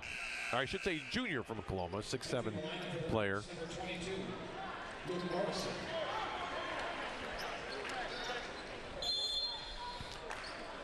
Granger in the backcourt now. Inbounds to Beckman. The other Beckman is on Danny right now. He's going to get it from his brother on the wing. This is Luke Dreyer, played briefly in the first half. This is Danny Beckman. Gam. Morrison trying to stay in front. That's a hand check right there. And therein lies the problem for Kevin Vanestreek. He wants Morrison's offense, but they don't really have a good alternative for him when those 3 guards are in the game. He's got to guard somebody who's going to be able to take him off the dribble. And Beckman saw that mismatch and had no problem taking it right at him. I think you got to switch Cannoni onto the elder Beckman here instead of having him on little brother. That's a nice ball inside. Walter gave ground, but not enough. And the basket goes for Preston Granger. Well, I saw that Walter knew he wasn't going to get to the shot, Brent. It looked like he was trying to get out of the way a little bit. But there was a little bump, and now Walter has picked up his 3rd. And Bykirk, you be the judge here. We're going to see it coming right at us. Does he get out of the way? Nah, he kind of leaned in. It was a senseless and a needless foul. He was given ground, but he still had his arms over the top. Well, Jason Beckman drawing a triple team there, and it was a beautiful no-look dish to the baseline that led to that basket. Cannoni goes out. Let's see how long Calvin can play without him. They have been very shaky in some elements of ball handling. 3-point play for the big man Preston Granger. Came in averaging 7. They're going to get a substitution on. Gorel's going to come in. And now Jason Beckman will get a bit of a breather at the 12:15 mark. Well, for all the histrionics that we had early on and the great plays and the great run out by Calvin to start this game, it's just become a dogfight now. And there is Morrison, who has really struggled tonight And most of his struggles have involved the ball being on the floor, either when he's trying to move it himself or when Hope is trying to attack him with a faster player. Hope needs to cash in, score the basketball when they throw that zone press defense and get a turnover. Well, Beckman tried to scoop one up. Man, he didn't really control that ball that well with just one hand. Here's Morrison. Morrison going to go all the way down this time. Ho, ho! Take that, announcers who have been criticizing my play. That was pretty special right there. That was some major spin on that ball, too, with the left hand. Great play by Luke Morrison. Here goes Granger. Got rid of one man. Not the second time, though. Calvin wanted a travel, but Alex Boss got toasted both times there. That takes us to a break. We'll shoot free throws when we come back. Calvin by 5 tonight on WGVU.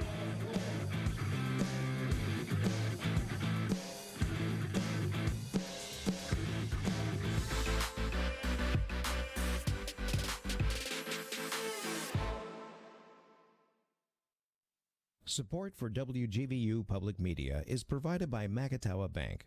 We make decisions here because your business is here. More information is available at macatawabank.com.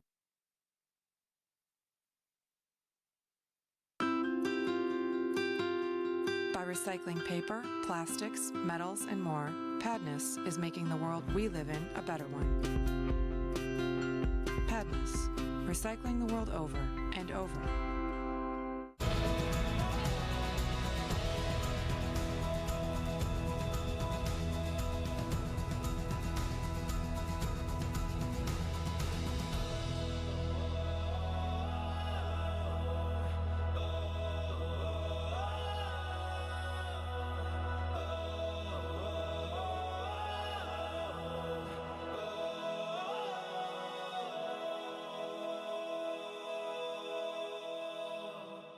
Turn up the fun and join the WGVU Kids Clubhouse and tell your friends because there's always room for more. Visit WGVU.org/clubhouse. All right, as we get back to the action, we're talking about a guy who's had a little bit of difficulty in this game, Morrison, but look at this move right here. Around to the left hand. Big-time spinner right here. Avoided the contact, and that's as pretty a bucket as you'll see all game long. The reason we've been talking about him is because Calvin recognizes this guy as one of their top talents, a guy they need to get a good ball game out of. And, you know, it's a difficult thing when you're playing in the Hope Calvin game for the first time in a hostile environment. And this is Preston Granger shooting a pair, young man from Lansing. Granger with the free throw, his first of the night. He's got 5. Can make it a 3-point Calvin lead here with 11:17 left in the second half. Only 36% shooting, Tom, for Calvin thus far in the first 9 minutes here of the second half. 5 of 14. Here's Morrison again. A soft little jumper, beautifully done. Under control, Luke Morrison, those last 2 times. And showing the hops that he has too, Brent. I mean, he walks in there and hits that mid-range jumper. Beckman, not this time. What a tip effort there. But Ryan Gam just couldn't quite get it down. And here's Morrison again. Bykirk in a good position against Gam. Let's see if they give him some space, his Calvin teammates. He's going up and under and in for another Calvin bucket. Suddenly, the floor spacing is a lot better for the Knights. And they lead by 7. And feeding Bykirk always seems to work out for Calvin, at least it has in this game when he's been out there. Cannoni hanging tough against Hawkins. Beckman with Morrison. Morrison's got to get gritty and not let that ball get back to Beckman. Here's Gorel, the up and under, and there's the foul by Michael Wilkes. It's not a good idea to think that you can play when you're facing the people in the stands in the end zone. Michael Wilkes got turned all the way around, and that was just a desperation lunge. He thought he might be trying to block a dunk attempt there. You know, he knew he was in trouble in that position there defensively, and all he could do was foul. Not a good free throw attempt that time by Goro. A little quick on the trigger. Towns comes in. Gam will go out. 10-14 to go. Still Calvin by 7. Both these teams are 1-1 in the MIAA.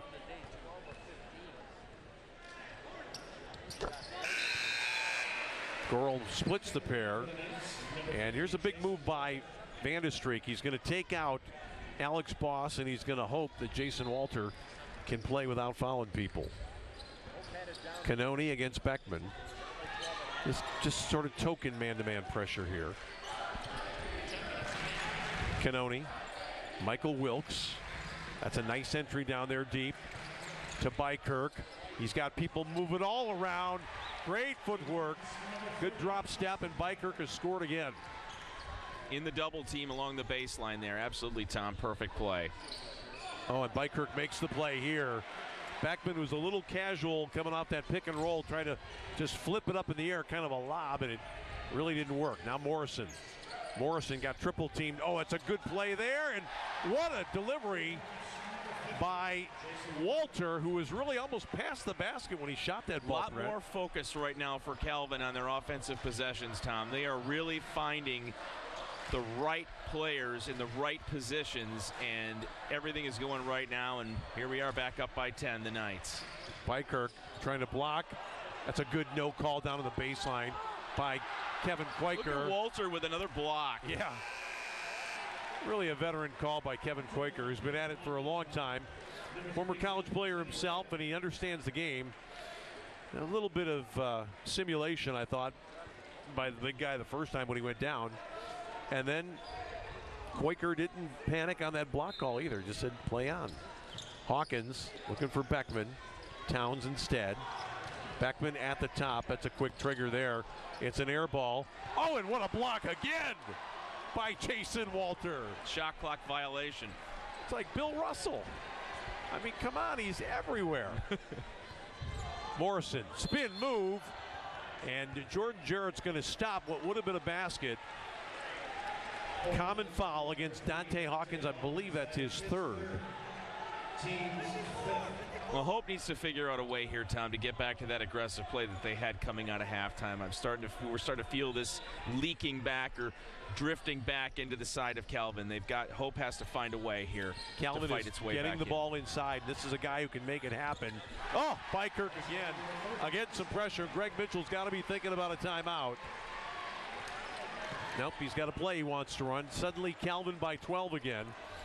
And it's a disciplined approach by Calvin, getting the ball to the rim on virtually every possession. Teddy Ray, Towns. Boy, that's Hawkins just running himself into a dead end. Lucky to come out of it with the ball. 4 on the shot clock. Hawkins over Morrison. Oh, my. What a shot. Did they need that or what? Morrison thought he had done everything perfectly. Didn't reach in. Could have maybe tried to block that one, but just said, you make this one, we tip our cap to you. Cannoni now for Calvin. Here's Bykirk. Morrison. Not this time. Walter lucky not to get called for a foul there. Here's Beckman for 3 again. Towns ripped it away from Michael Wilkes. Teddy Ray.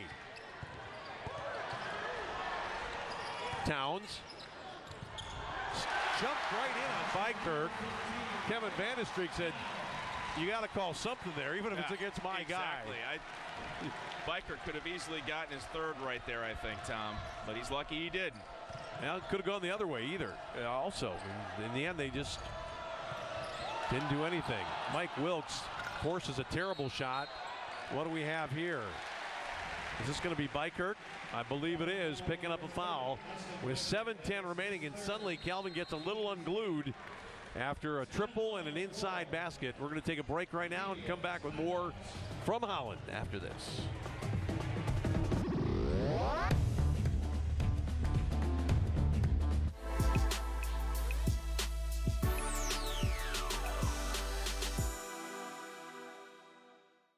Cunningham Dahlman PC Attorneys at Law, proud sponsors of Hope versus Calvin basketball on WGVU TV.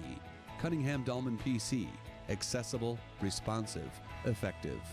More information at cunninghamdolman.com. West Coast Eye Care of Holland is a proud sponsor of WGVU. Dr. Kate Mulder and staff invite you to see like you're in the front row. For more, 616-395-2020. Holland Hospital Sports Medicine provides non-surgical and surgical care for team athletes and weekend warriors alike. Their team approach offers comprehensive diagnosis, expert treatment, and personalized rehabilitation for sports-related injuries. For more information, hollandhospital.org/sportsmed.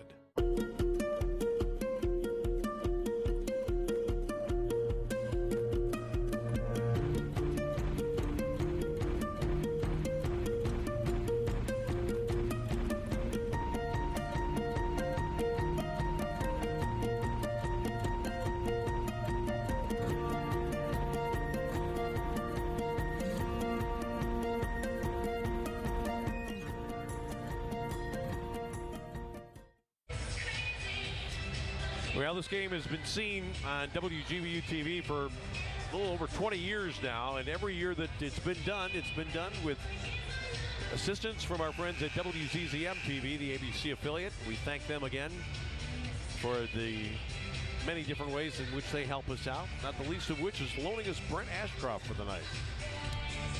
Some guys will do anything to get out of the house on a they weeknight. just want to get rid of me for the evening, I think, so they're throwing me your way. One night a year, that's my limit on you. And this will be... My wife wishes for that same thing, but you're luckier than she is. Preston Granger shooting a couple here.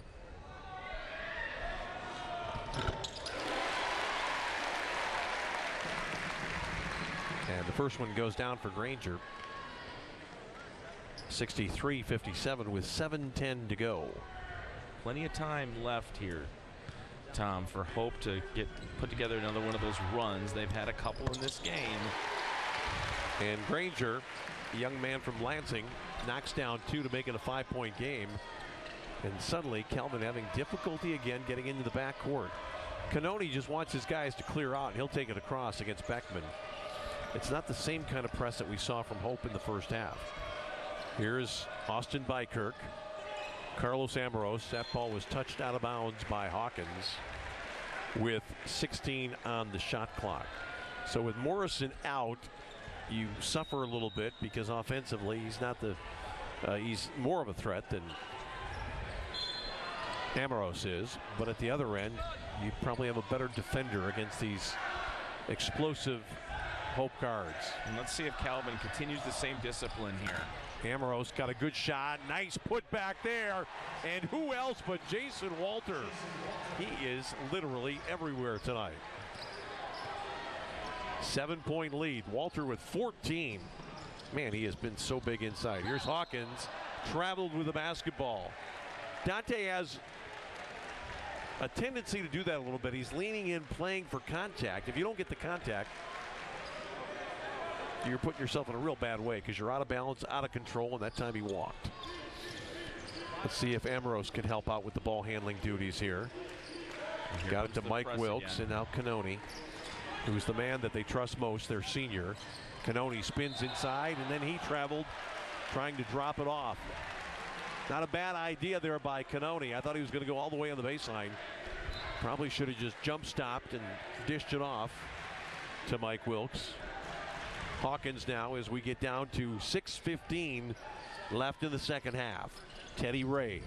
Here's Beckman, been a little quiet of late. Hawkins, a catch and shoot triple. 65-61. Hawkins sticking to his work here tonight. He's 1 point away from 1,000 for his Hope career, Tom. He's got 16, so keep an eye on that. History in the making. Here's Walter again, picked up his dribble. I thought Van de Streek might call a timeout there to get his team settled. Cannoni, got to do something with it in a hurry. Mike Wilkes needs to get it up. It's a fall away from 15. And really just a shot out of desperation. He recognized the shot clock. Not a shot he would have taken normally. Hawkins spinning. And there it is. 1,001 points for Hawkins in his Hope College career, the 40th player ever to reach that milestone. Congratulations to him, and what a time in the game to get it. Well, Hawkins kind of tricked Ambrose there. He went right momentarily, then spun back left.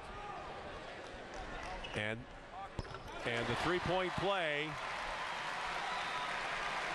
They're makes within it a one one-point again, ball game. Tom. This is the second time Hope has been within one in the second half. They've never led in this basketball game. Ambrose floats one. Well, that's a heck of a shot by the young man. Just gave up a three-point play at the other end. He came right down in no hesitation.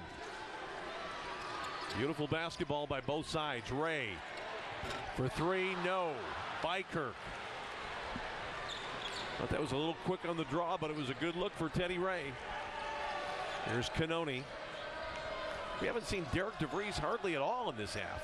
Kind of shocking. Walter. Mike Wilkes, good catch on the sideline. And he is blocked by Ray. With 4:46 to go. 16 fouls, so from this point on, both teams will be in the bonus.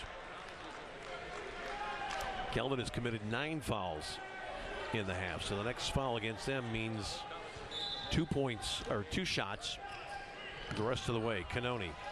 Wilkes, that was a tough try there. Walter got it, not quite. Not really sure what Michael Wilkes was thinking there with that quick pull from way, way outside. He wasn't that open. I mean, that might well have been the play, Brent, but you've got to identify that the option has been taken away and try something else. Tough Hope to take to see if that is it, though, with very few Calvin defenders were near the basket to get a rebound after that shot. Hawkins to tie it, not this time. Rebounded again by Jason Walter. Here goes Ambrose. Michael Wilkes better this time, unattended, can't find it. And now they're going to go looking for DeVries, who's been just missing in action here in the second half. Hawkins now still trying to forge a tie. Beckman pushed off a little bit with the left hand. Towns. Boy, Towns got away with one there. Went up over the top. Beckman line drive going off glass. And Bykirk pulled it down. Calvin has to settle itself. Bykirk, Canoni. Plenty of time for Calvin. Canoni's got to create a little more space there for his big man. And that's a great takeaway by Hope. Preston Granger, then he lost it to Canoni. Oh, a nice ball ahead to Ambrose. Right in front of us, Tom. How perfect was that? Gets the position on the floor and immediately looks under the basket. A no-look feed. Calvin up 5. Boy, Ambrose with a couple of big baskets. An unlikely candidate for Calvin here as time ticks down. Teddy Ray. Thought he got fouled. 2-point ball game, under 3 to go now. Greg Mitchell exhorting his team on now.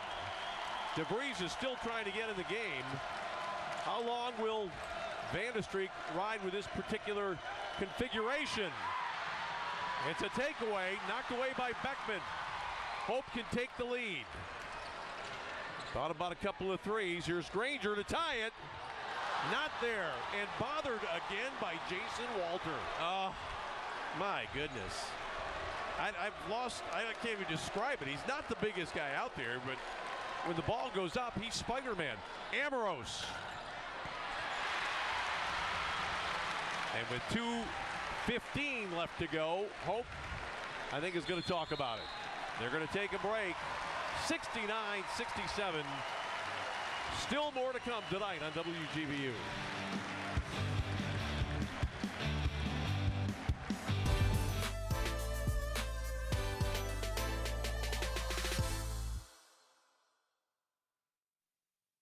With 4 seconds left in this contest, down by 3. Fellas, that's a great effort to get back where we are. Now look at that, we got 4 seconds. We got to have a 3. It can't be a 2. We're down 3. And here's what we're going to do. Jed, you're going to make this and we'll win the game in overtime. Support by Freedom Village, a retirement community located in Holland, Michigan. Freedom Village is all about location. We are less than 3 blocks from historical downtown Holland and Hope College. Our city under roof offers an all-inclusive lifestyle for active seniors. We have an indoor swimming pool, hot tub, and gymnasium. We offer chef-prepared menus in our 5 dining rooms, a general store, full-service bank, and beauty salon. Our Life Care contract offers you long-term protection for all levels of care under one roof. Support for WGVU Public Media is provided by Macatawa Bank. We make decisions here because your business is here. More information is available at macatawabank.com.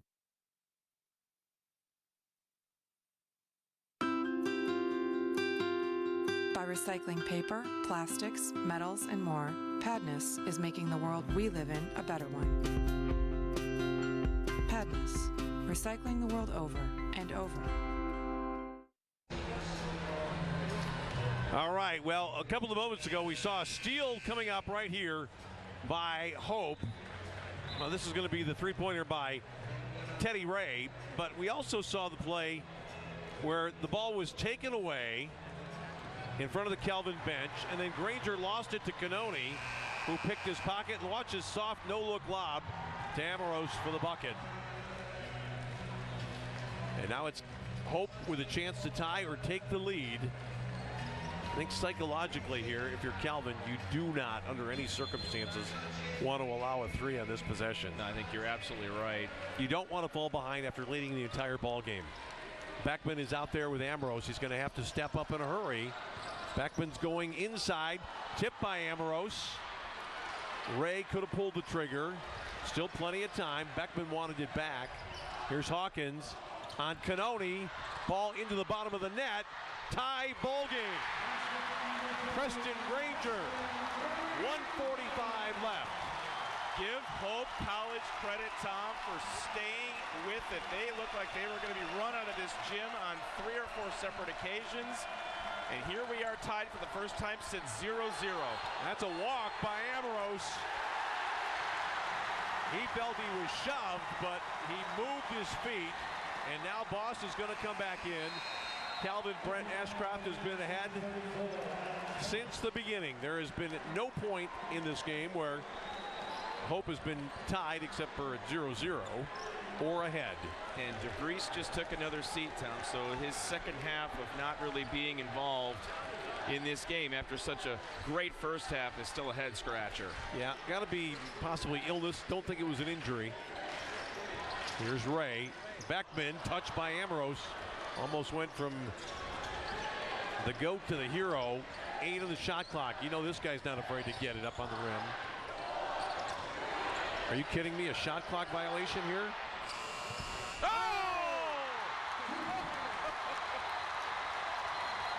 Towns threw it up. Well, I know what they're going to say right now. Calvin says it was a shot clock violation. They're going to want to look at it and see if it's a 3. We're going to look at our monitor. I don't know that we have the ability to show them anything different. We're going to roll back and see if we can get the last few seconds before that shot. There were a lot of different things going on. I thought it might come down to a shot clock violation. The shot was off in time. And Scott Seville immediately signaled for 2. This is one, though, where we might be able to help him if it's a question of 2 or 3. Going to be able to see if this toe was on the line or behind the line. Continue to wait here and deliberate and find out whether or not that was a 3-point basket. And with 58.7 seconds left, Tom, that's going to matter, especially if you're Calvin.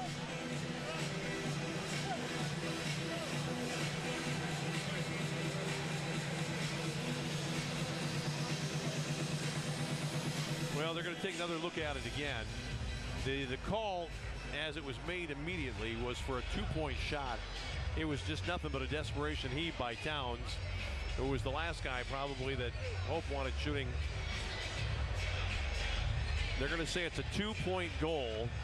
So in the end, I think everything's going to work out as planned. Calvin's arguing for a shot clock violation. It's going to be a 2-point basket, the first lead of the game for Hope. Well, we had a good look, Tom, and I don't think there was a shot clock violation there. I saw the ball leave the tip of his fingers with at least 1 second left. I saw the one. I think the horn went. Yeah, the horn went off as the ball was hitting the backboard, but it was a crazy shot. As I once heard Bobby Knight describe a shot like that, missed by 3 feet, went in anyway. And that's pretty much what it was. If you're Calvin, you just got to get over it and get a good possession. Well, you talked about psychological. That right there could certainly get in the heads of the Knights here. Less than a minute to go. You are looking up at a scoreboard now, and you are trailing for the first time in this game after having 13 and 14-point leads on 2 or 3 separate occasions. What I can't believe about this is that neither Bykirk nor Walter is in the game right now. Now they're thinking about offense, so Wilkes is out there. Wilkes has gone right into a double team. Amoros finally gets it across the timeline and just in time. 19 on the shot clock. Calvin's gone with what they think is their best offensive options. Amoros, that's not a good shot. That ball is swallowed by Hawkins. I can't believe that's what Kevin Vanderstreek wanted. A long-range 3, and now a foul by Amoros against Hawkins. Strange development there, because you're only down 2. If you can cream it inside to get 2, if you're Calvin, you're going to get another possession. Well, so many times, Tom, in this half, Calvin just seemed to play so disciplined offensively. They were on a mission to get that ball in close and to the rim to score.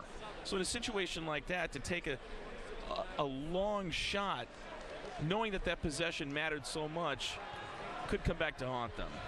Hawkins shooting 2 free throws here.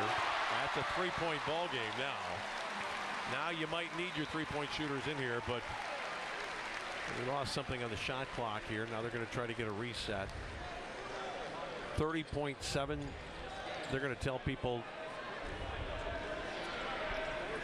They're going to tell put 30 seconds up on the shot clock. I thought they might just delay. It's 30.7 is left in the game. And Hawkins has got them both. Well, free throw shooting has been maybe the one area tonight in which Hope has clearly been the much better team. Yeah, no question about it. Now all of a sudden it's a 2-possession basketball game for Hope. Boy, if you're Canoni, you just got to go down there and make them foul you, which they may have done. Didn't get called for it, though. Inside, and Mike Wilkes is fouled, and that is exactly what you don't want to do if you're Hope. Stop the clock and let the opposition get back in with some untimed points. Bykirk is going to come back on now. And I'd be surprised, well, at this point, you're not really looking for defenders because you're going to have to foul. You got to get somebody in there that's got some fouls to give, maybe. And still wondering why DeVries is not in the basketball game at this point. You would think you would want the player who did so much scoring for you in the first half, and he's not in here in the most crucial moments. That's another bad miss for Calvin, as Mike Wilkes, a veteran player, couldn't find it at the free throw line. And now it looks pretty much as though Hope is going to be able to run out winners here tonight. Up 4, 20 seconds to go, shooting free throw.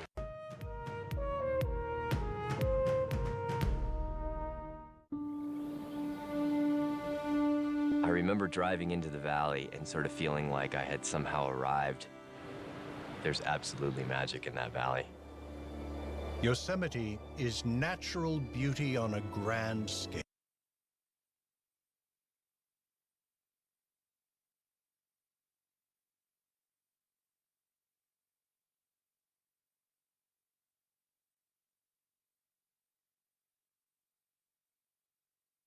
They'll just be talking about this amazing Hope comeback. They're going to be talking about that shot that he banked in to give his team the lead. Exactly.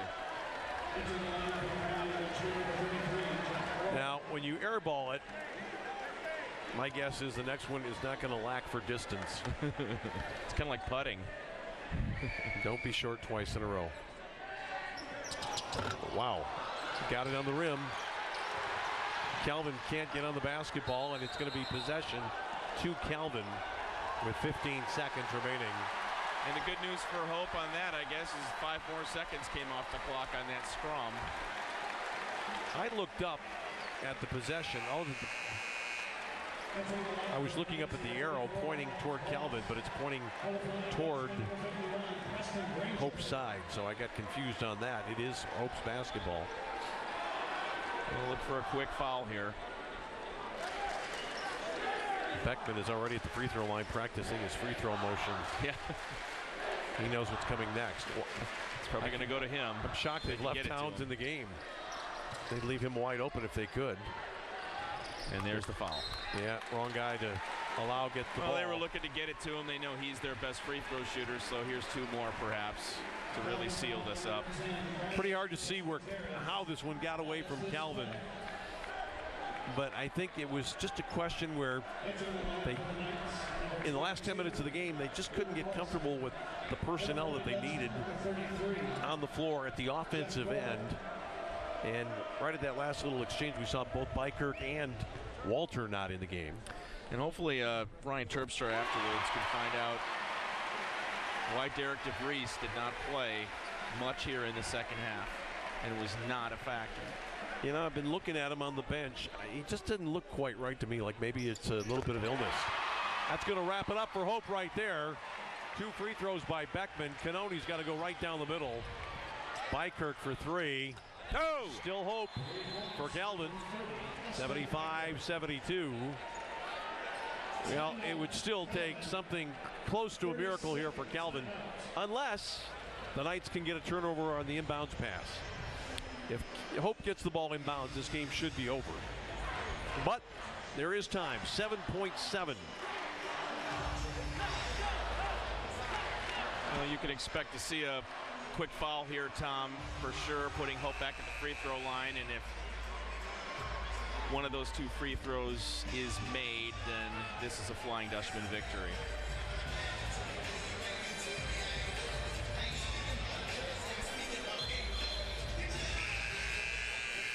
Well, scoring-wise tonight, Beckman and Dawkins combining for 44, 23 and 21 respectively. Preston Granger has come on strong with 15. And for Calvin, 15 for Bykirk, 14 for Walter and DeVries, 13 for Carlos Amoros. But now the only thing that will help Calvin is a clean steal here. Can they get it? They're not going to get it. It comes inbounds to Teddy Ray, who hands to Beckman just the way Greg Mitchell wanted it. And now with the best free throw shooter on the team at the line. And by the way, Beckman at the stripe today, 8 of 8. He makes one, it's over for sure. And he's shooting 2, so pretty much a foregone conclusion. And for Calvin, a big missed opportunity. But you talk to the Calvin people, and they say that there have been a number of games like this year where they just couldn't get it across the finish line. Close down the stretch, but not able to finish it off. Beckman's going to finish with 25, and this game is all over. It's a Hope victory after an uncertain start to the contest. 2 teams will meet and shake hands. Calvin gave it a gallant try. They got a couple of great performances. Certainly, all things considered, I think Jason Walter was probably the top player on the floor tonight for either side. But Beckman and especially Hawkins came on strong in the second half, and they really showed their experience in this league in driving their team to the win. 46 combined between Beckman and Hawkins, Tom, and we talked about both of those players on the onset. They both had to have a really good night tonight for Hope to win, and in the end, like you said, after a great second half by both of those players, Hope somehow found a way late to squeak ahead, and time ran out on the Calvin Knights. Now Ryan Terpstra standing by right now. I think he's going to try to corral Greg Mitchell here in a moment or two, but we'll tell you that with the win, Hope goes to 8-6 overall, 2-1 in league play.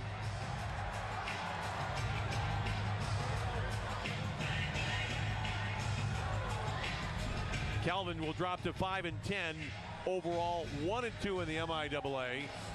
And it's going to be Dante Hawkins who does the post-game honors with our Ryan Terpstra. Ryan, take it away. Thank you very much, Tom. Dante, as a senior, I know how much this game has to mean to you. Take us through the comeback in the second half. Yeah, I mean, we got down by 13-0, got down early, and our thing was just taking one possession at a time. We shared the ball, we started playing harder on defense, we started to rebound harder, and we chipped away at it. What was the key for your team? You had some first-timers playing in this game, but it looked like you really all came together. Yeah, I mean, we just had to settle in, some guys getting used to playing, but our thing was just movement as a team on offense. We got a little stagnant, and we weren't really making them work on offense, our defense, so we just got together as a unit, yeah. Well, congratulations, great game tonight. Thank you. We're gonna move over to Jason Beckman. Jason, this is not your first time playing against Calvin, but it is the first time wearing this uniform. Can you take us through your emotions with this? I honestly, as a team, we prepared for it like any other game. We did a lot of scouting, we did a lot of preparing, both on the court and up in film, so I think we were well prepared by our coaches, and we executed and came back and won. So I thought. What was the key for you in the second half? You guys struggled a little bit in the first half, really came together more in the second. Yeah, honestly, at the start of the game, we didn't hit any shots, and that energy was down, so at halftime, coach is like, it's just us bringing the energy, and that's what I thought we did that coming out at halftime, and that's what paid dividends. Well, quality victory for you guys in the MIAA. Congratulations. All right, Tom, Brent, back to you guys. All right, thank you, Ryan, and congratulations to Beckman, who made his first Hope Calvin game a memorable one with 25. Dante Hawkins, after a sluggish first half, came back to score, I think, 17 of his 21 after the intermission, and it's still a bit of a head scratcher where this one got away for Calvin. Brent, they did so much for so long, but you kind of got the feeling that if Hope was ever going to be able to nose ahead, that it was going to be tough for the Knights to find that last little push, something that they've had a hard time finding in tight games this year. Yeah, they found a way to nose ahead at exactly the right time, and that was late in the contest. And remember how lopsided the rebounding statistics were in favor of Calvin at the half, and here we are at the end of the game, and that's a stat that pops off the final box score to me here. Hope ends up out-rebounding Calvin in this game, 41-37, 15-9 on the offensive end, and that was one of the issues for the Flying Dutchman early in the second half when they were not playing very well.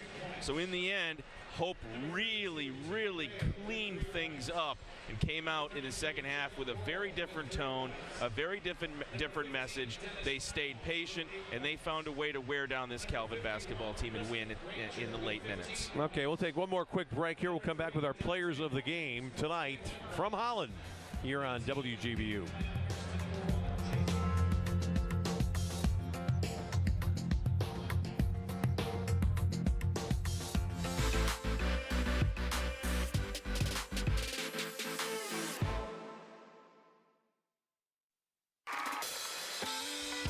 Hey everyone, this is Ethan Bortnick, and I'm excited that we are searching for talented kids of all ages, elementary school, middle school, high school, college. We want you guys to join me on a new television show called Celebration of Music, which will be a talent search.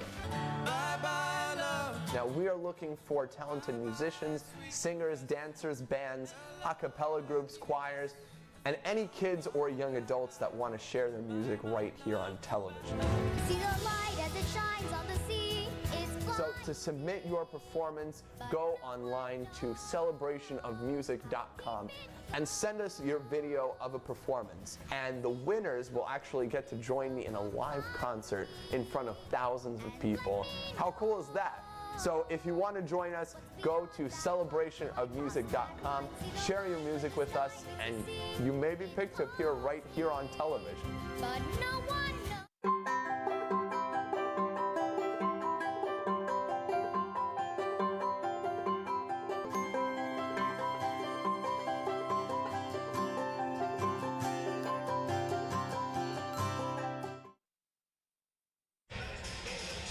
Well, we have one last bit of business to take care of, the players of the game. We'll talk about that in a moment.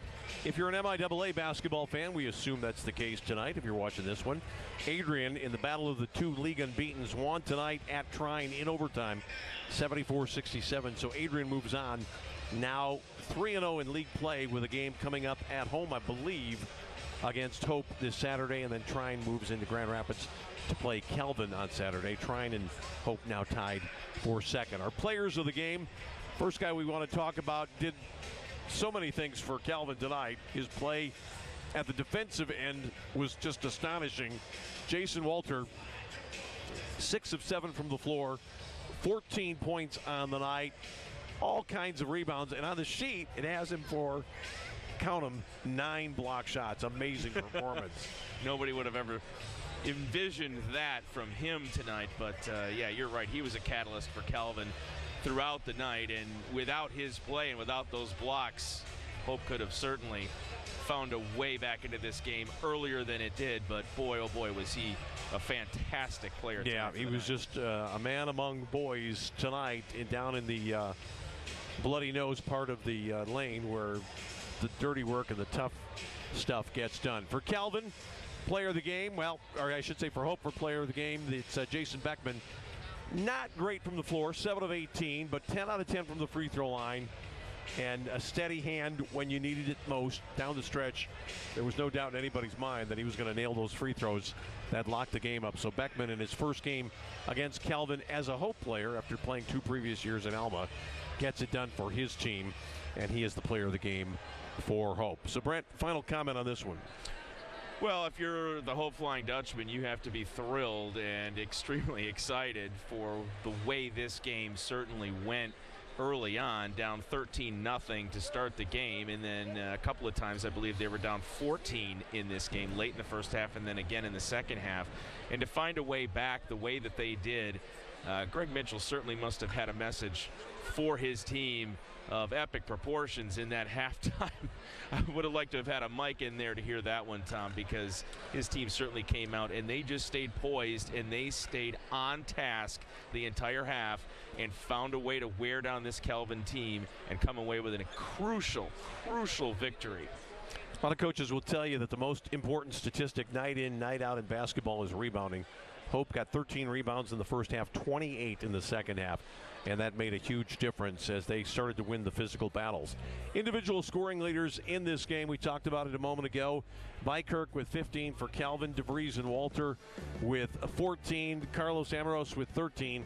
It was Jason Beckman with 25, Dante Hawkins 21, Preston Granger 15 in a big second half performance for Hope. We will be back with you here on WGVU on February the 3rd from Grand Rapids. We hope you'll be with us for the second game of the series when Calvin and Hope get set to play in game 198 in their 97-year rivalry. So that'll do it for us here tonight. For Ryan Terpstra and Brent Ashcroft, and for our producer-director Zach Laniski and the rest of our crew, I'm Tom Cleary. Thanks for being with us here tonight on West Michigan Public Broadcasting. Our final score tonight in Holland, it's Hope College 77, Calvin 72.